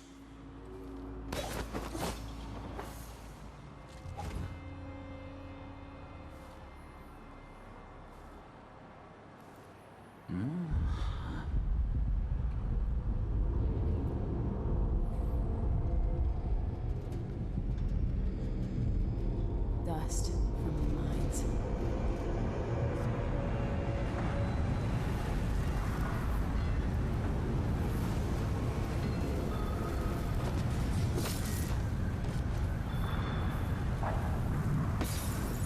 The storm alters visibility for the AI and for the player. A random storm hits and Emily comments on it. Many of the security devices in Dishonored 2 are powered by wind, a unique feature of Karnaca, so here we're switching off the windmill to get through the wall of light.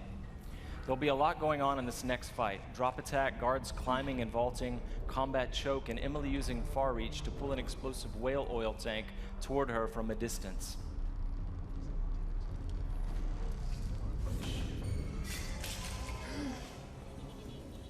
You aren't going in! So dead! Let end of the road for you! Hey you! Come here! Up!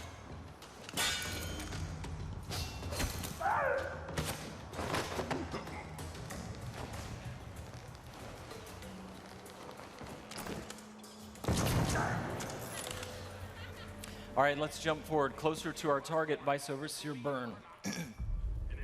The Overseers are fighting the Howler Gang for the hearts and minds of the people of Karnaca. What happens here will influence Karnaca's future and the end games. The Vice Overseer hasn't shared his plans with me. He's upstairs now, so I assume we'll learn something before long. Here we're going to use Emily's Mesmerize power to lull a group of Overseers into a stupor, evading combat altogether. Mesmerized, they won't notice Emily or even remember that she was here. There you are. I feel so empty right now.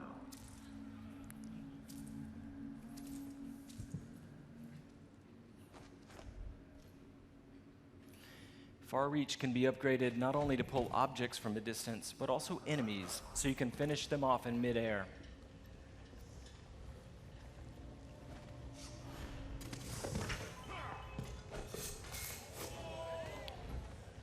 This time, all of Emily's powers, which are new, and all of Corvo's can be fully upgraded using entirely new skill trees, giving you the ability to customize more deeply. If you're new to the Dishonored series, it's all about options and exploration, playing at your own pace. The game has many different pathways through each mission, and also different approaches, stealth or combat, lethal or non-lethal, and a wide array of supernatural powers that will dramatically change the experience as you play. We're very close to Vice Overseer Byrne's office now.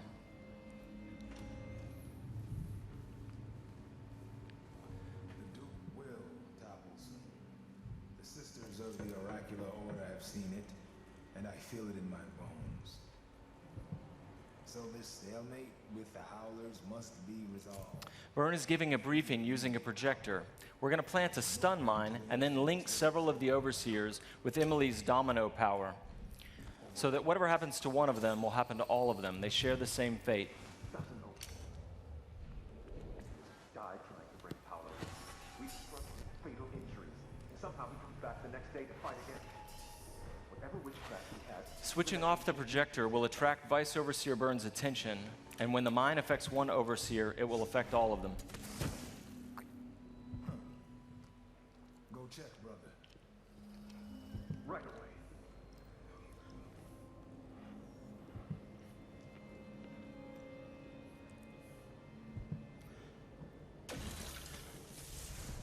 There are many creative ways to use Domino.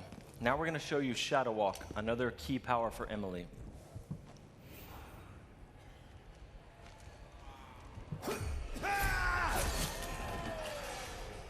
Shadow Walk is useful for stealth and combat. You saw it in the announced trailer that we made for the game, and you can fully use it in the game. Like all the powers, it can be upgraded in a variety of ways. With Vice Overseer Byrne out of the picture, the leader of the Howlers will owe Emily a favor, and that's just one way to complete the Dust District mission. Before closing today, we want to demonstrate another signature environment from a mission called A Crack in the Slab. It's another example of the missions in Dishonored 2 and how they're built around big, interesting themes. This mission takes place in a ruined manor that's been sealed for several years. At the start, the outsider appears and explains that reality was warped inside this place after an occult event. Your supernatural powers won't work inside the manor, and even time behaves strangely, allowing you to travel back and forth between the ruined present and the past when the manor was lavish and refined.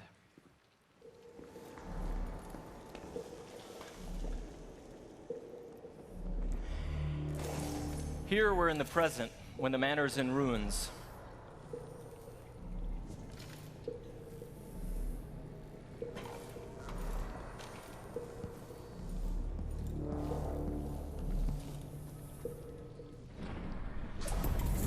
Now we've moved backwards, years into the past, when the manor was still inhabited and guarded.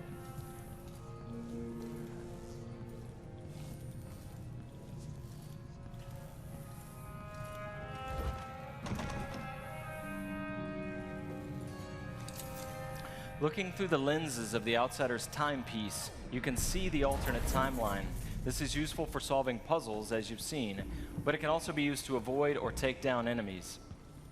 You can watch enemies in the alternate timeline and then step through to execute your plans.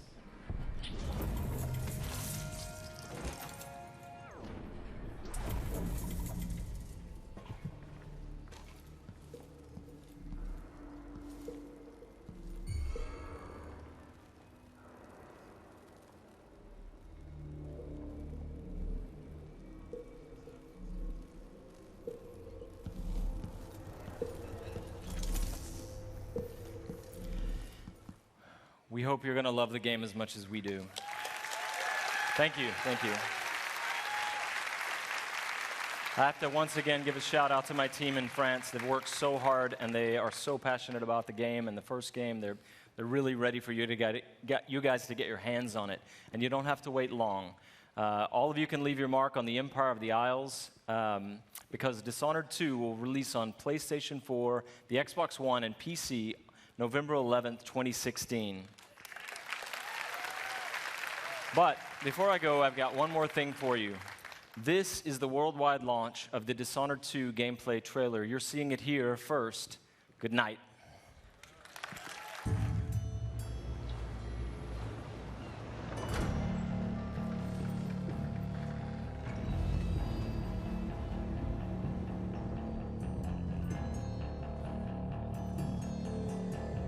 Walk on, gold dust woman.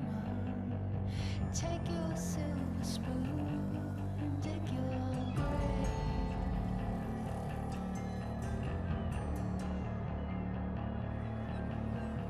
Wake up in the morning, see your sunrise lost to go down, to go down. Did you make you cry, make you break down, shatter your illusions of love? Tell me, is it over now? Do you know how to pick up the pieces and go home?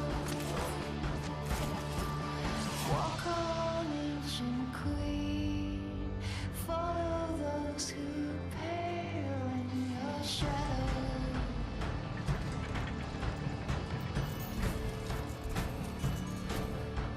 Rulers make bad lovers. You better put your kingdom up for sale. Up for sale. Did you make you cry, make you break down, shatter your illusions of love? Now tell me, is it over now? Do you know how to pick up the pieces and go home? Go home. Go home.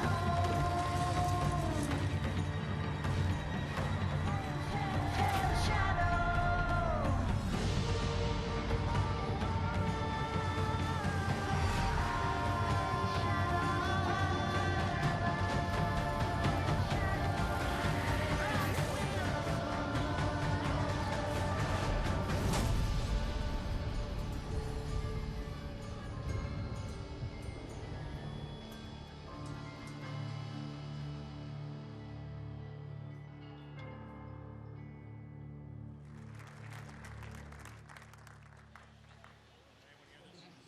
Very excited about Dishonored 2. Could I please have another round of applause for the very shy and took off Harvey Smith and everyone at Arcane Studios. Those guys are fantastic. They've been working their butts off. Now, one of the things that Dishonored fans have been asking about a lot is whether or not we're going to do a collector's edition. So tonight, I'm happy to confirm that yes, we will be doing a limited number of Dishonored 2 collector's editions.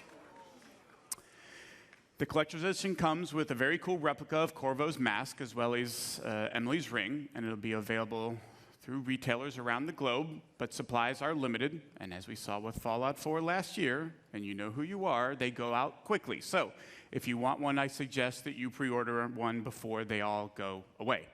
Also, if you pre-order or digitally pre-purchase any version of Dishonored 2 for a limited time only, you will get a free copy of Dishonored Definitive Edition, which includes the original critically acclaimed game plus all of the add-on content remastered for the current generation of consoles.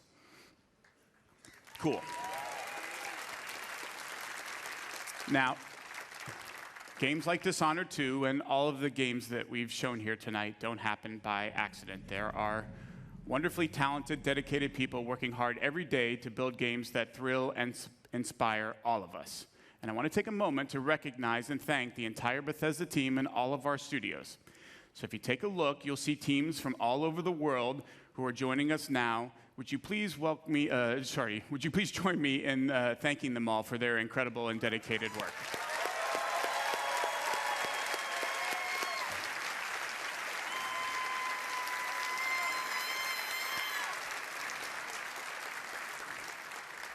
Thank you very much. That was great.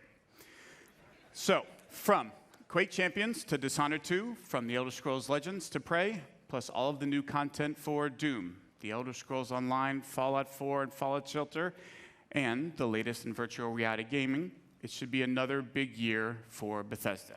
Now, this has already been a great night, and we want to commemorate this moment and give you guys something special to remember it by. So for all of you here in Los Angeles, when you leave tonight, you'll get a special T-shirt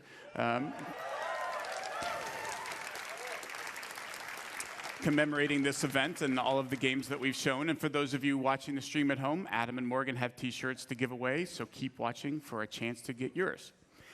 And that is everything we have to show you from this stage. So if you're here with me in the hangar, you can head over to the other side of the lot. If you're watching online, don't go anywhere. Adam and Morgan are about to take over the second half of the stream. For the rest of our showcase, from all of us at Bethesda, thank you all so much for playing our games and joining us. That's it for me. Have a great night. Adam and Morgan, take it away.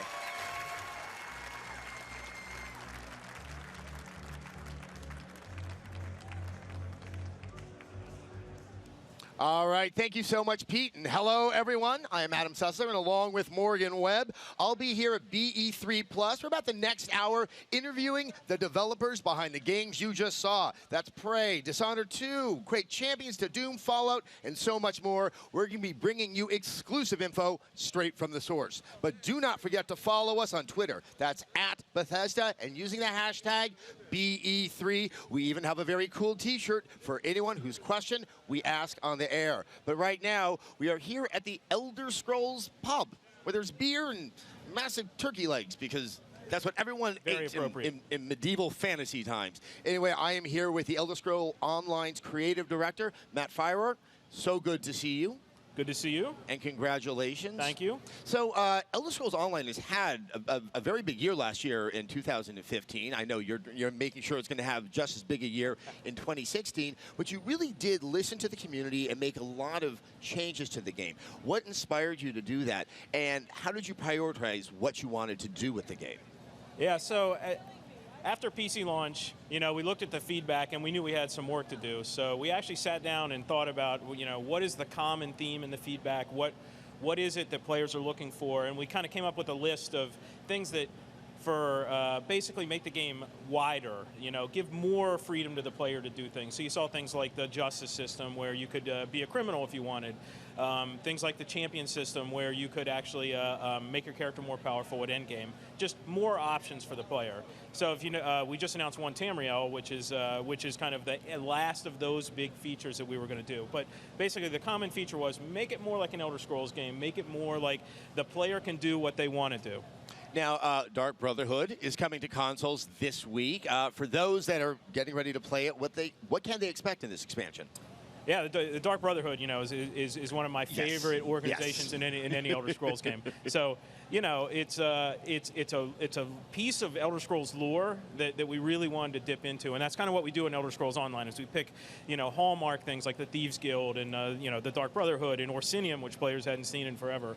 The Dark Brotherhood, it's a story of political intrigue, assassination. You join the Dark Brotherhood, you learn a lot about this kind of secret organization, and we're really excited for console players to be able to get to it this week. Let's talk about what you just mentioned, One Tamriel. Obviously, a big announcement, a big initiative for you.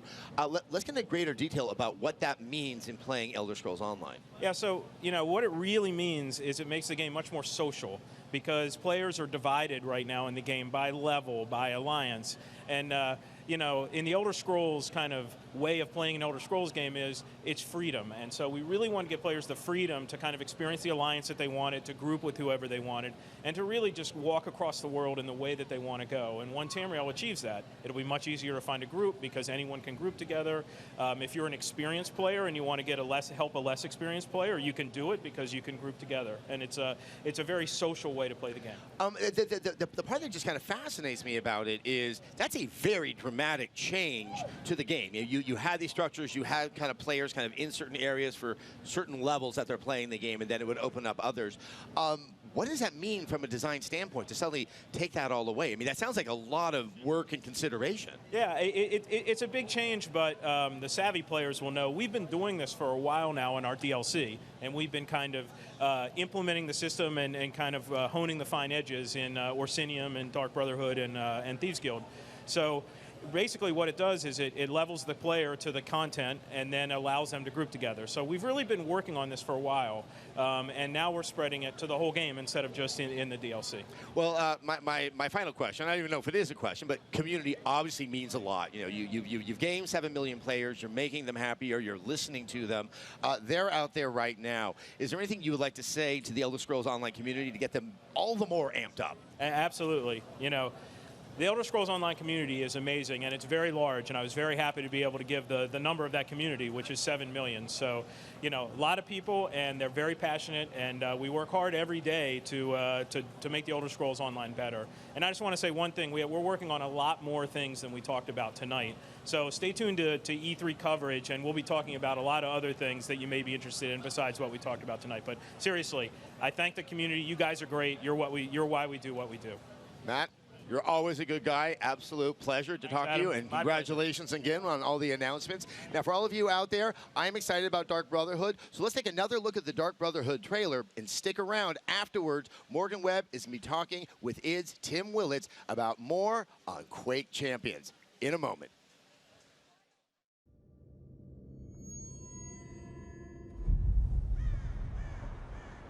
Sweet mother, send your child unto me. For the sins of the unworthy must be baptized in blood and fear. This is the Black Sacrament, Initiate, a contract that calls for murder. Now go, assassin. Take your blade into the night. Be rewarded for your service in our business of death.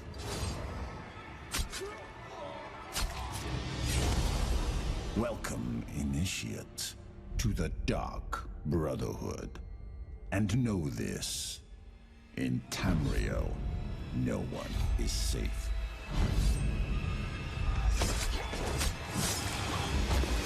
Especially from us. Sweet mother, send your child unto me.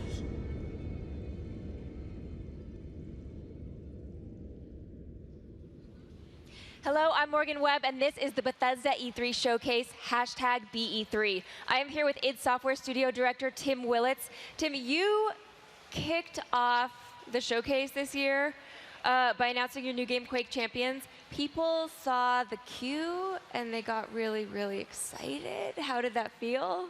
You know, it's always thrilling. This is a great crowd. We have a lot of great Quake fans that have supported us for 20 years, and it's really exciting to bring Quake Champions back, and it's all new and it's all better. But it's still exciting when you hear that reaction, right? Yes, definitely. Now, so you were a co-designer on the original Quake, and now you are back working on an all-new Quake. How has it really changed in those intervening years? Well, things are definitely different, Yeah. but it's that really spirit of Quake that is something that we want to hold true as we move on. It's the arena style, this fast action, PC focused, really delivering the true Quake experience to our Quake fans. That's what we want to achieve with Quake Champions. And so what does it take to build a game like this? Because I know you're probably not the only one working on it right now. Yes. So we are working with a partner company called Saber Interactive. And the technology is part id Software technology and then part new technology. What's the new technology? It makes it really fast. Okay, well let's talk about the specs then. How fast can we get it running? So for us, we want Quake Champions to be a true esports game. And to be an esports game, to be competitive, you need to run fast. And pro players expect 120 hertz. They expect lightning fast response. And you know, we want to make a game with unlocked frame rates that will run as fast as you can throw hardware at it. But you also said that it was meant for all skill levels, and that seems like it's going to be something hard to design for because you do want to really address that more hardcore shooter crowd, but then you also want to make it not completely intimidating when somebody picks it up. Yes, we want Quake Champions we want as many people as possible to play the game. So one of the things that we've really tried to do with the champions themselves is to give characters that people can play with that fit their combat style. We have found that everyone plays first-person shooters differently. Some people are offensive, some people are defensive. What we want you to do is we want you to find the champion that best fits your play style and work with that champion and to grow that champion and to be that champion. So you're kind of expecting people are now going to pick somebody and then really stick with that and make that, you know, the essence of who they are. Yes, that's how I play. Yeah, I played the same champion because that's the one that fits my play style. And yes, we'll have lots of different champions that do lots of different things, and you can jump around if you want. But you know what? If you like one, play one. Let's talk about the champions then. So who did we see today? So in the release, the announced trailer, we highlighted 4 of our champions. We have Ranger, which is a classic Quake character. Visor was a classic Quake 3 character. And then 2 new characters, Nyx and Scalebearer. And each of those champions showcase one of their active abilities. For instance, Scalebearer had the Bull Rush, and Nyx had the Phase Out. And like Ranger threw the Dire Orb, which is a throwback to Quake 1, where you teleport to the Dire Orb to kill the boss. So, you know, for each of these champions, we're tapping into the legacy of the characters, but giving them something new and exciting. And I'm sure you're still working on balancing all of that. Yes, which is great because we get to play a lot. Yeah. And I still love to play Quake, and we never have a problem finding people to play with us. So who's your favorite champion then? So of the 4 that we showed. All right. I am a big Nyx fan. You know, she's fast. Yep. You know, she rocket jumps really high, and the phase shift allows me to get in and out of combat the way I want. So we should talk about rocket jump because we've been seeing some questions about that. Oh, you have? Yes, on the Twitters, we've been seeing some questions about that. You will be able to rocket jump, strafe jumping, rocket jumping, you know, the ledge pop-up, all the things that true Quake fans that have grown to expect in our games, we are going to deliver. How do you really bring that into the modern era, though, in a way? Like, so what are like the sort of 3 things that you find like the core essence of Quake? So the 3 core aspects of Quake, really the level design, that true arena-style combat, movement as offense and defense, so it's how you move through the map. And then with Quake Champions, we are bringing something new, and it's the champion that you pick and how you want to play them. Will really add that unique aspect that will bring new people in and then give people that have played our game for 20 years something new. All right, so when can we find out more? So to learn more about Quake Champions, like I said, in August 4th of this year at QuakeCon, we will have more to talk about. All right, let us take a look at the Quake Champions trailer. Stay tuned on the other side of that. We're going to be joined by Blink 182. Thank you very much. Thank you.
Welcome back to the Bethesda E3 Showcase, hashtag BE3. The Bethesda Showcase helps kick off E3, which is the biggest week in gaming, and Bethesda has gone all out with this year's showcase. We are here standing with some handsome gentlemen. We're going to be treated to a very special concert from Blink-182. And as you can see, joining us are the band, Mark Hoppus, Travis Barker, and Matt Skiba. Guys, let's just start off with what's happening with you. You just recently dropped your first single, Bored to Death. It's a wonderful response. I mean, how does it feel to, suddenly have a new hit all over again? It's really cool. We're really excited about the single. We're really excited about the album coming out. We're hitting the road for the next 3 months straight, and it feels really good. Now, this is your first E3, I hear. What do you think of the experience? Well, we haven't gotten to check out too much so far, although I did go over and raid the free candy thing and ate too much candy. And then I think on Tuesday I'm going to actually walk the show and see what's up over there. Well, you guys should definitely check out the VR section, too. I bet they'll let you cut in line. Cool. Yeah. Yes. So, yeah, as you kind of just tipped us off to, you guys play games. Is there anything that you particularly like to be playing, especially from Bethesda? Well, I just was checking out that Dishonored 2 display, and that looks insane. I can't wait to check that out. That looks really cool. All the stuff here, I think that it's really exciting with the VR stuff that's coming out. And I always love playing classic games on handheld devices. All right. Sounds good. Sounds good. Well, I know you guys have a concert Yes, you do. that you're going to be putting on, so we don't want to take up too much of your time, but obviously, guys, thank you very, very much. This is Blink-182. Thanks for having us. All right, we're going to take a quick break, take a look at the Fallout Far Harbor trailer, then stay tuned because on the other side we're going to be joined by Bethesda's Todd Howard to talk about Fallout 4 Skyrim. Here's the trailer. Please, bring my daughter home.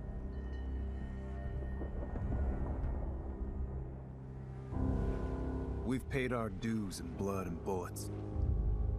This is our fight. Our island. Not yours.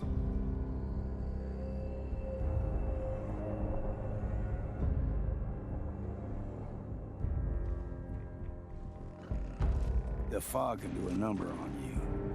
Get you all turned around. Far Harbor has a right to the truth.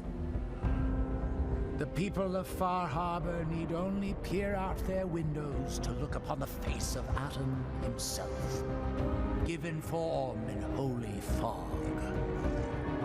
I know peace can still be achieved. Peace? You call murdering one of ours peace?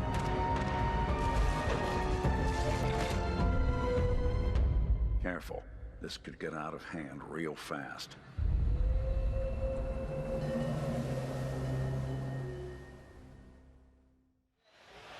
Welcome back to the Bethesda E3 Showcase, hashtag BE3.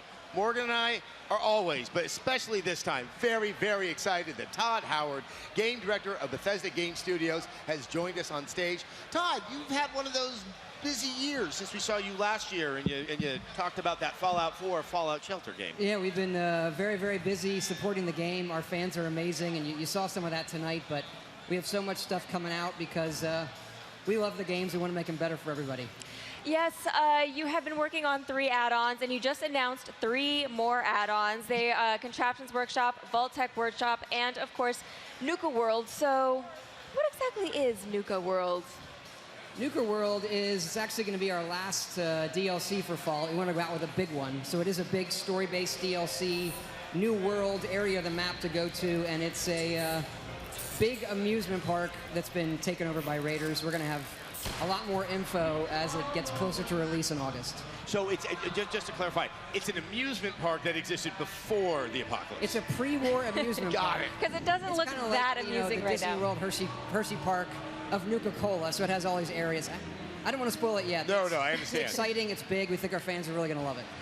Contraptions definitely caught my attention, especially the Rube Goldberg, the ball going down.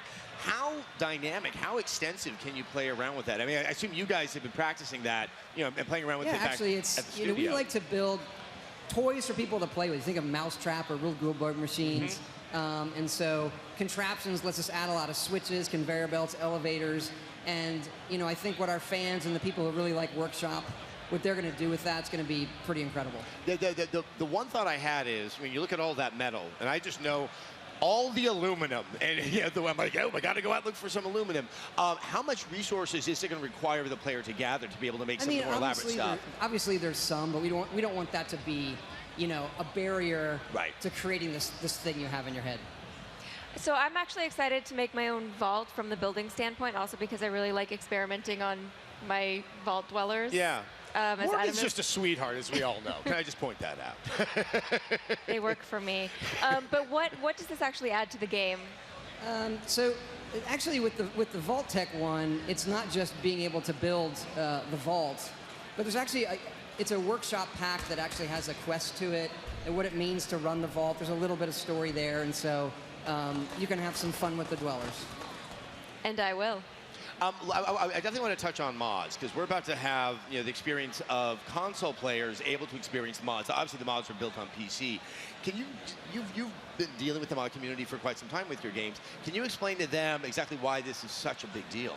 Yeah, I think we're seeing that already. We actually just passed 20 million mod downloads, which I think is incredible in a short period of time. And when was it made available?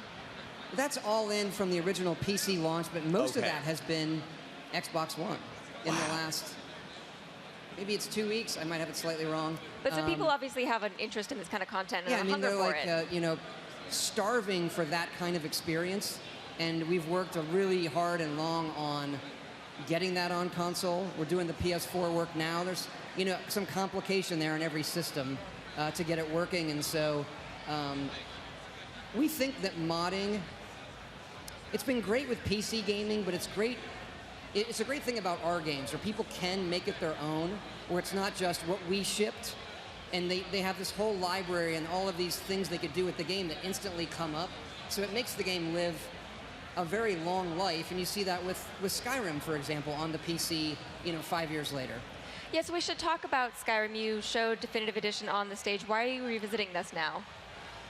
We love Skyrim, and so we go back to it, and we had actually ported it. We did like an initial Xbox One port just to learn the system when we first got the Xbox One hardware. And really over the last year, we came back to it, and it's just to see that game come alive again, and how much fun we've had remastering the artwork.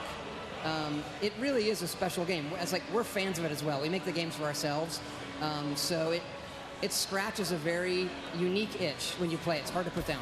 And I want to clarify, because when you showed like kind of the versions, Xbox One, PlayStation 4, but there's also PC, that this is more than just more spit and polish on it. Like there is a lot of work that's gone into it that even a PC player can experience. I couldn't hear your question completely, Adam. I am so not sorry. Wearing a headset. I just realized that. We're sort of actually both wondering, like, there's an Xbox version, a PlayStation version, but there's also a PC version. There's an Xbox One version, there's a PS4 version, and then there's a PC version. Now we have, with Skyrim, we have remastered the art, so even the textures are, they're even higher res than the HD pack that we did on the PC. Gotcha. And all of the shader work is much more advanced we had on the PC.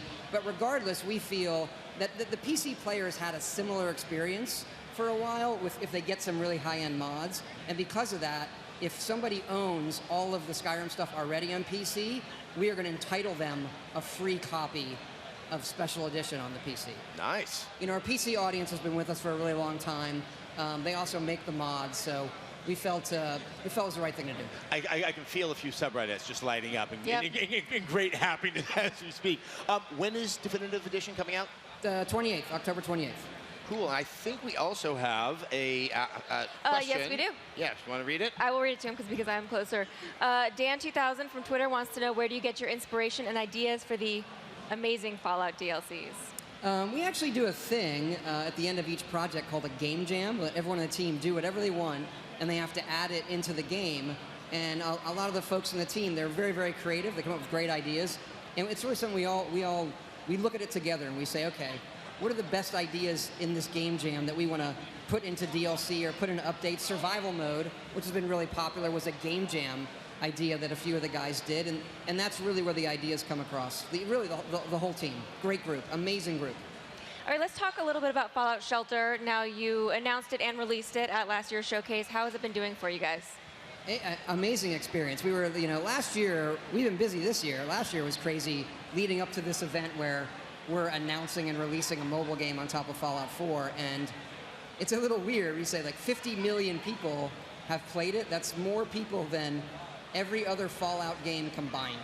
So it's a little weird to think that that is, you know, there's just so many people. That there might be someone out there playing Fallout Shelter that doesn't know the games that it was actually based There's on. obviously, yeah, there's this large group, which is bizarre to think. And so it's been a great experience for us developing on mobile, or a game that has a quicker dev time, lets us update it a lot, is a lot of fun in a different way, something we enjoy. So it's been a great experience, and you know, we're going to do more mobile games in the future. How do the quests work in Fallout Shelter?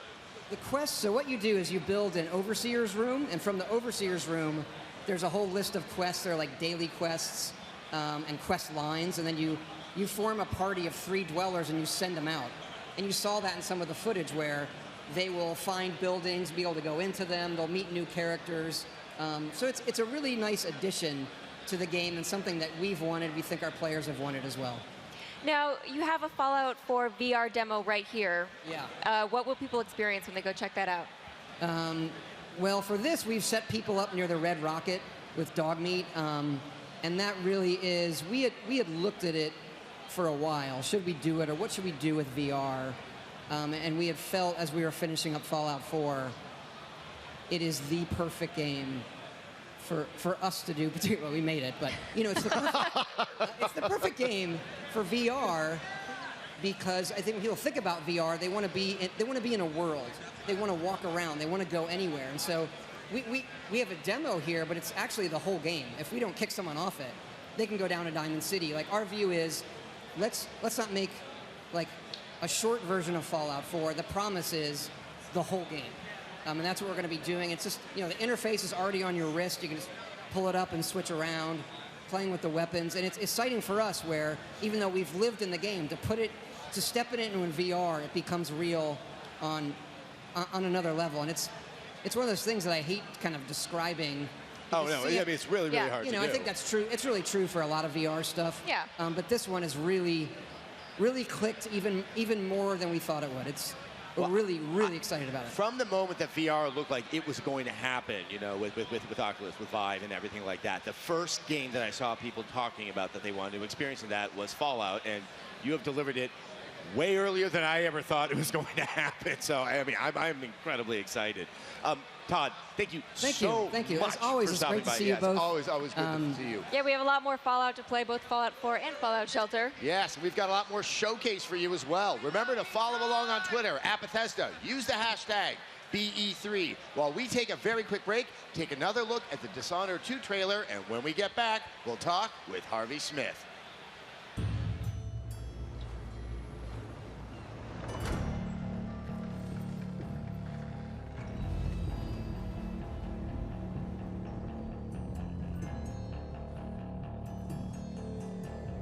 Walk on gold dust, woman. Take your silver spoon and dig your grave.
Welcome back to the Bethesda E3 Showcase, hashtag BE3. I am Morgan Webb, and I'm here with Adam Sessler. Hello. What you got there? Well, this is the Dishonored 2 Collector's Edition. Yes. That is Corvo's mask. You can see it right there. It is for real. It's really kind of cool. I might Pretty just awesome. run around the house and try to terrify my wife. Sounds Anyway. like a plan. That means we're talking about Dishonored 2, as you can tell. And we are joined by Harvey Smith, the co-creative director at Arcane Studios. Now, I don't know about you, Morgan, Yep. but after everything we got to see, I really, really do want to grill you, Harvey, about more details Yes. on Dishonored 2. But Morgan, you go I'm first. ready because I'm gonna have some questions Look about at Emily. You're all ready. So you showed off some of her powers on stage. Let's start with Far Reach and how this is similar to Corvo's Blink power and how it's different than that. Yeah, so we started out knowing that we wanted to give Emily a mobility power like Blink, but we didn't want to just recreate Blink. So whereas Blink moves you rapidly through the world in a line, feels almost like a teleport, Emily's Far Reach is more elastic.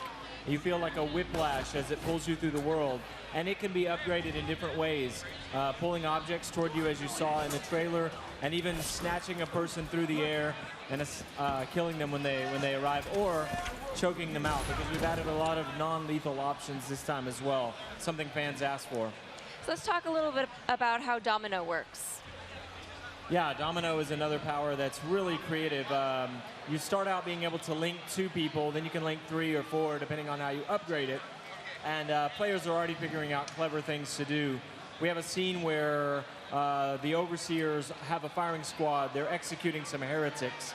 And one player cleverly figured out, it was actually our lead designer, Dinga Bakaba. In the middle of a presentation, it just occurred to him, what if I link the guy in front of the firing squad and the guy executing these heretics? What will happen? And it worked, because the way we approach things, we didn't even have to think about it in advance. It just worked. The guy fired the pistol, and it killed the heretic, and it killed the firing squad executioner. And let's talk about Mesmerize, which we also saw. Yeah, so we showed Mesmerize tonight in the walkthrough of the Dust District. And basically, it's Emily summons an entity from the void, and it sort of takes the minds of a number of people. It can be upgraded as well. And they kind of mutter strange things. It was a really fun thing for me. And Sashka Duval, our narrative designer, worked on the lines for what they say when they're in a stupor, and it's really fun. It reveals things about them, and it's very Dishonored flavored. But they have no recollection of what happened, so you can move around them, you can go past them, and they won't remember that you were there. Or, of course, while they're in that state, you can assassinate them. So now that we've just, explored Emily's powers, which sound completely awesome, there is still Corvo Attano. He is retaining the powers from the previous game, but you've decided to kind of re-examine them again and expand sort of how you can improve them through the course of playing. Yeah, so it's an important thing about the game is that you can play from beginning to end as Corvo Attano, and all of the powers from the first game are back. Devouring Swarm, where you can send a rat swarm on someone, but those have all been upgraded in different ways. So now you can upgrade that so that there's a larger swarm, or you can have 2 swarms, or you can have a swarm of rats that follow you. So Possession is back from the first game, but it's upgraded in many different ways as well. So all of Corvo's powers from the Age of the Rat Plague are back. So let's talk a little bit about the setting, because that's changed. What brings them there, and what's sort of the essence of the new setting, Karnaca? Yeah, so, our art team and our design team worked very hard on Dunwall in the first game. We have this place that's inspired by London, Edinburgh, in the early 1800s, mid-1800s. And so for the new game, we both wanted to visit Dunwall again and see it on the next-gen consoles, see it made beautiful by the new Void Engine technology. But we also wanted to spend most of the game in a new environment. And so we traveled to the south, to Karnaca, which is very much like southern Europe. It has elements of Spain, Italy, and Greece. And that was originally our art director's decision, Sebastian Metton, a driving force on our project. And he worked with our level design director, Christophe Carrier, and me, and our lead designer, Dinga Bakaba, and our narrative designer, Sashka Duval. We all worked together to envision what Karnaca would be like. What's the culture there? What are the songs? What are the foods? All of that is very different than Dunwall. you were hitting on the notion of themed missions, that there was something that, if not one thing, there were elements that each mission was built around. I would love to hear you expand on that, because it really sounded interesting. Yeah, so we've said that this time the missions are built around big, interesting themes, either from a fictional or gameplay standpoint. We had a little bit of this last time. If you imagine Lady Boyle's Last Party was a mission from the first game that took place in a costume party that everybody talks about. Right. You guys know. And so this time we wanted to go further with that. We worked very closely with our level design team. And you saw in the announced trailer the Clockwork Mansion, where Kiran Jindosh, the inventor, lives. The walls, floor, ceiling move. Tonight you saw the Dust District with its randomly occurring dust storms that change visibility and stealth a little bit. And then we also, at the very end of the presentation, demonstrated a crack in the slab with the time travel in the mission. Which was incredible to look at. I just have to let you know. Thank you. How do you make sure, with like all this stuff going on, that you make it sort of accessible for new fans who are entering the world? The question was, how do you make the game simultaneously for the new fans and the old fans? Yeah, so that's a real challenge. It's a really good question. You know, we want enough touchstones to the original game that so people who are deep into the lore get it, but we also want to open it wide up. If you've never played Dishonored 1, this game still works. You don't have to know Dishonored 1. You can just jump into it, choose Emily or Corvo, and make your way through the adventure. On the other hand, if you know Dishonored 1 and the DLC, there are lots of things that you might have seen in the gameplay trailer where you will have a deep, resonant experience because you understand the world, the setting, and some of the characters that are back 15 years older. All right, so when are people going to be able to play Dishonored 2? When does the game come out? So the game will be available November 11th, 2016. All right. I'm very, very happy about that. I know I have to wait a few more months, but Harvey, thank you so much for joining us. Thank you, guys. Honestly, I cannot wait to play this game. All right, guys, we're going to take a quick break. While that happens, take a look at the Elder Scrolls Legends trailer from tonight's showcase.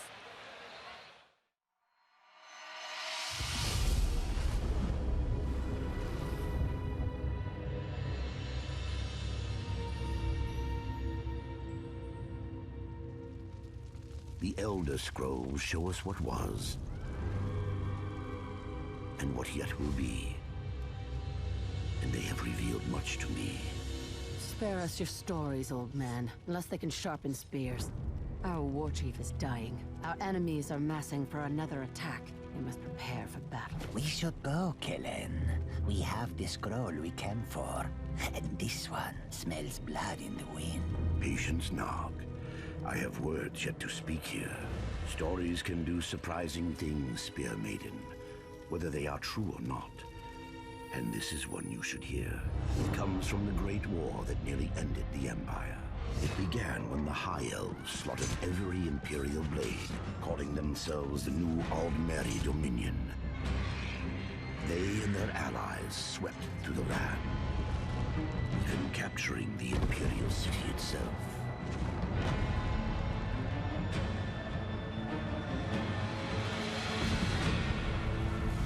The Emperor fled north, leaving Cyrodiil to the invaders. This is the story of a forgotten hero who changed the very course of history.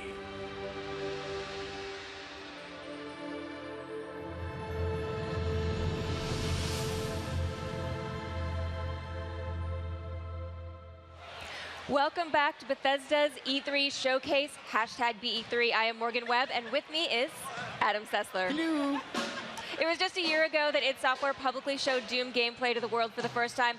And as I recall, the crowd went totally crazy when they got their first glimpse at it, and for good reason. Yes, and last month, Doom was unleashed in the world all over, and that's why we are here with executive producer Marty Stratton.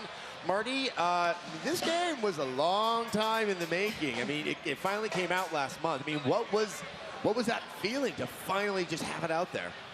It was amazing. It was the best feeling for our whole team. You know, we worked really, really hard on it. We put it in the fans' hands, and can't thank them enough for their embracing of it, their enthusiasm for it. We spent the first 5 days watching people play on Twitch, and to have that connection with people and see them play it was the best feeling for everybody at the studio. And you got to see that they were better than you, right? Yeah. Because that's what always happens when I watch Twitch. Yeah, yeah. Yeah. I was going to say, you also announced that you're making some of the game, I believe the first level, free for everyone for the next week. For those that hopefully you've entreated to try out this awesome game, what can they expect? Yeah, if you've heard about it, your friends have told you it's great. We wanted to make the first level of the game available. The game just jumps right into the action, so you don't have to sit through a bunch of cutscenes or anything like that. You get the whole first level, all of the difficulties. You can really explore the world, find the secrets, see a bunch of the enemies, and just have a great time. I mean, it's an addictive game, so we feel like people will play that first level and really want to play the rest of it. So I want to get a little more information about the 2 new free multiplayer modes that you announced. Yeah, absolutely. The first one is kind of a one-flag CTF mode, but we do it kind of Doom style. Doom's about movement. One of our modes, Warpath, was very popular. So in Exodus, the one-flag CTF mode, the flags and the capture zone, or the capture zones and the flag move around a path throughout the world, so you're always moving, you're always trying to find those things. And then Sector is kind of a capture and hold zone-based mode. That's a lot of fun. And we've got three new maps that people are really going to like. Yeah, I wanted to ask you about those maps. Have you been able to sort of take not just the experience of making the multiplayer for Doom when it released, but watching some people playing out there? Have you taken some lessons from that and applied that to these new maps? Yeah, absolutely. We're always watching the community, always watching what they're doing, how they play, how they like to play, using their capabilities and their equipment throughout. And these maps really balance also visual themes. We've got one UAC map, one in Hell, and then one that my favorite map that we're actually showing here at BE3, where it's kind of like a UAC base, space station has opened this portal to Hell, so you actually play both in the UAC and through a Hell experience. Really, really fun stuff. Can we talk a little bit about the new demon, the Harvester? We saw it very briefly on stage. Can you tell us anything about that? Yeah, absolutely. The Harvester's really nimble, very fast, move through the world really fast. Has almost like a lightning gun, magical type of attack, where he kind of takes enemies down, but then as he does that, builds strength. And then kind of his alternate ability is this massive radial damage that he can throw out after he's built up enough by killing other foes. And we've talked about all this great DLC. Is there anything else that's coming out ahead of the DLC? I'm completely feeding you this question, as you can tell. Yeah. No, we've got a really big update coming at the end of the month. We're really excited about it. We've really spent this first month listening to what people want, what they want to play, how they want to play the game. The update coming out, way too many features to list here, but across single player, multiplayer, and snap map, just a ton of stuff. New ways to play. We've got a center gun mode. If you're a classic Doom fan, you can play with the gun in the center. Another feature, photo mode, and then a bunch of fixes to the game that people have been wanting. So keep playing Doom, and we're going to keep supporting it. All right, thank you so much for joining us. We really appreciate it. Thank you. We're going to take a quick look at a trailer. We'll be back with Raph Colantonio to talk about Prey. So why don't you guys watch the Prey trailer? Good morning, Morgan. Today is Monday, March 15th, 2032. You have a 9 a.m. appointment with Alex in his office. There is no duration set for this meeting. There is a 3 p.m. meeting in TranStar Conference Room A to greenlight research and development plans. Please confirm your attendance prior to arrival. The most recent test results from the Cybertronic. Good morning, Morgan. Today is Monday, March 15th, 2032. You have a 9 a.m. appointment with Alex in his office. There is no... Good morning, Morgan. Today is Monday, March 15th, 2032. You have a 9 a.m. appointment. Good morning, Morgan. Looks like we have some tests to run through today.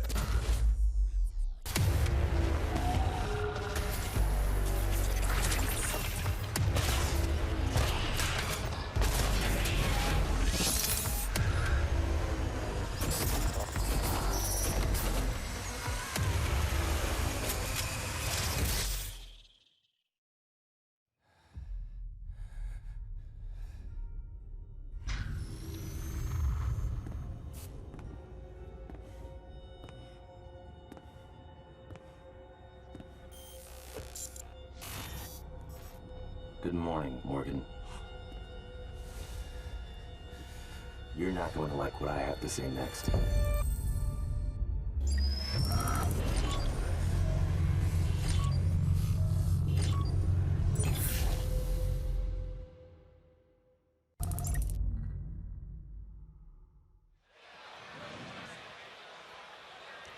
Welcome back to the Bethesda E3 Showcase, hashtag BE3. Now, Adam and I, of course, have changed locations. Yes. And we are joined by Rafael Colantonio. He is the co-creative director at Arcane Studios. And we are in a fantastic new location. I like it over here. It has drinks. But before we do jump into today's big reveal, we should talk about, is Arcane 2 studios now? How are you guys working together? I'm sorry, I can't hear very well. So Arcane, you have, obviously you have a team that's over in Lyon. Oh, right. You have a team that's over in Austin. Does this mean it's 2 studios, or is it still one studio in 2 locations? Right. So it has been 2 studios since 2005, actually. And I came to Austin in 2005 and started the studio there as well. And so Dishonored was made in collaboration between the 2 studios, and whereas after Dishonored, we had Dishonored 2 made entirely in the French office, and Prey made entirely in the Austin office. We still collaborate, we still send experts from one office to the other, but it's pretty much each studio its own game. All right, so now I think we should talk a little bit about Prey. Is this a sequel? How is this connected to the original game? Right, so it's not a sequel, it's not a remake, it has no tie with the original Prey as is. It's more like a reimagining of the IP, Arcane version. Now, Raph, we are here. I think some of the audience is here. We're here at the Tulip Bar. It's because this is kind of the part of BE3 Plus that is set up to represent Prey. This would have been a bar in the year 2032. So would you mind just kind of giving us a sense of where we are and how it fits into the game? Yeah, so this is called the Yellow Tulip. It's the bar of the station. It might sound weird that we have a bar on the station, but on a space station, not a train station. Space on station. the space station. And the reality is that it's a space station that was created by a huge high-tech corporation. So it's a place where scientists are welcome to work. And so it's very welcoming, very attractive to the best scientists in the world. So there are all these really cool facilities, such as sports rooms and also like artificial parks with trees that have been engineered, etc. No, so the space station itself looked huge. Can you explore it? How much of it can you see? Yeah, so one thing that is interesting to note is that it's not a mission-based game like Dishonored, where it's mission, level after level. This one is more like a contiguous space, like it's one big area that you can revisit in every, you can come back to earlier places and visit it in different contexts. So you can visit in and out, because you can also go in 3G. Not 3G, 0Gs, 0Gs. 3G is an old, yeah, even 3G. It's been a long day for all of us. So you can fly 0G around the station and have access to different areas this way using airlocks and visit extra content. Obviously, one of that signature style of Arcane is giving the player the tools, and they figure out how they want to play with the tool set that you've given them. I assume that is still the case with Prey? Totally. It's part of our values. A lot of it is based on the simulation, so we really have the game resolve situation for us, and inherently that is full of choices for the player, because they explore with their own play style, try different things, and then the game let them try it. In addition to that, we also have obvious choices related to the story, who you help, who you don't help, because there are some other people on the station, space station, that are still alive, and I don't want to talk too much about it, No. but there will be some consequences toward the choice you make. So let's talk about the aliens that we saw in the trailer. Can we talk a little bit more about them? Yeah, so we'll see more of them at the QuakeCon. Those are called the Typhon organism. So they're alien species, and they have their own ecology, so they have their own purpose. They have weird powers. They can hide. They can mimic things. And you can acquire their powers. So I don't want to talk too much more about it, but you'll see. Well, I have the most hard-hitting question. Did you name the character after me? Yes. Perfect. I'm done here. Thank you. No, the reality is that we wanted a gender-neutral name so that the player could choose if you want to play a male or a female character. Is there like a bald janitor called Adam? Yeah. I'm just throwing that out there. Yeah, as an idea. Well, Raph, obviously that was very exciting to see the announcement today.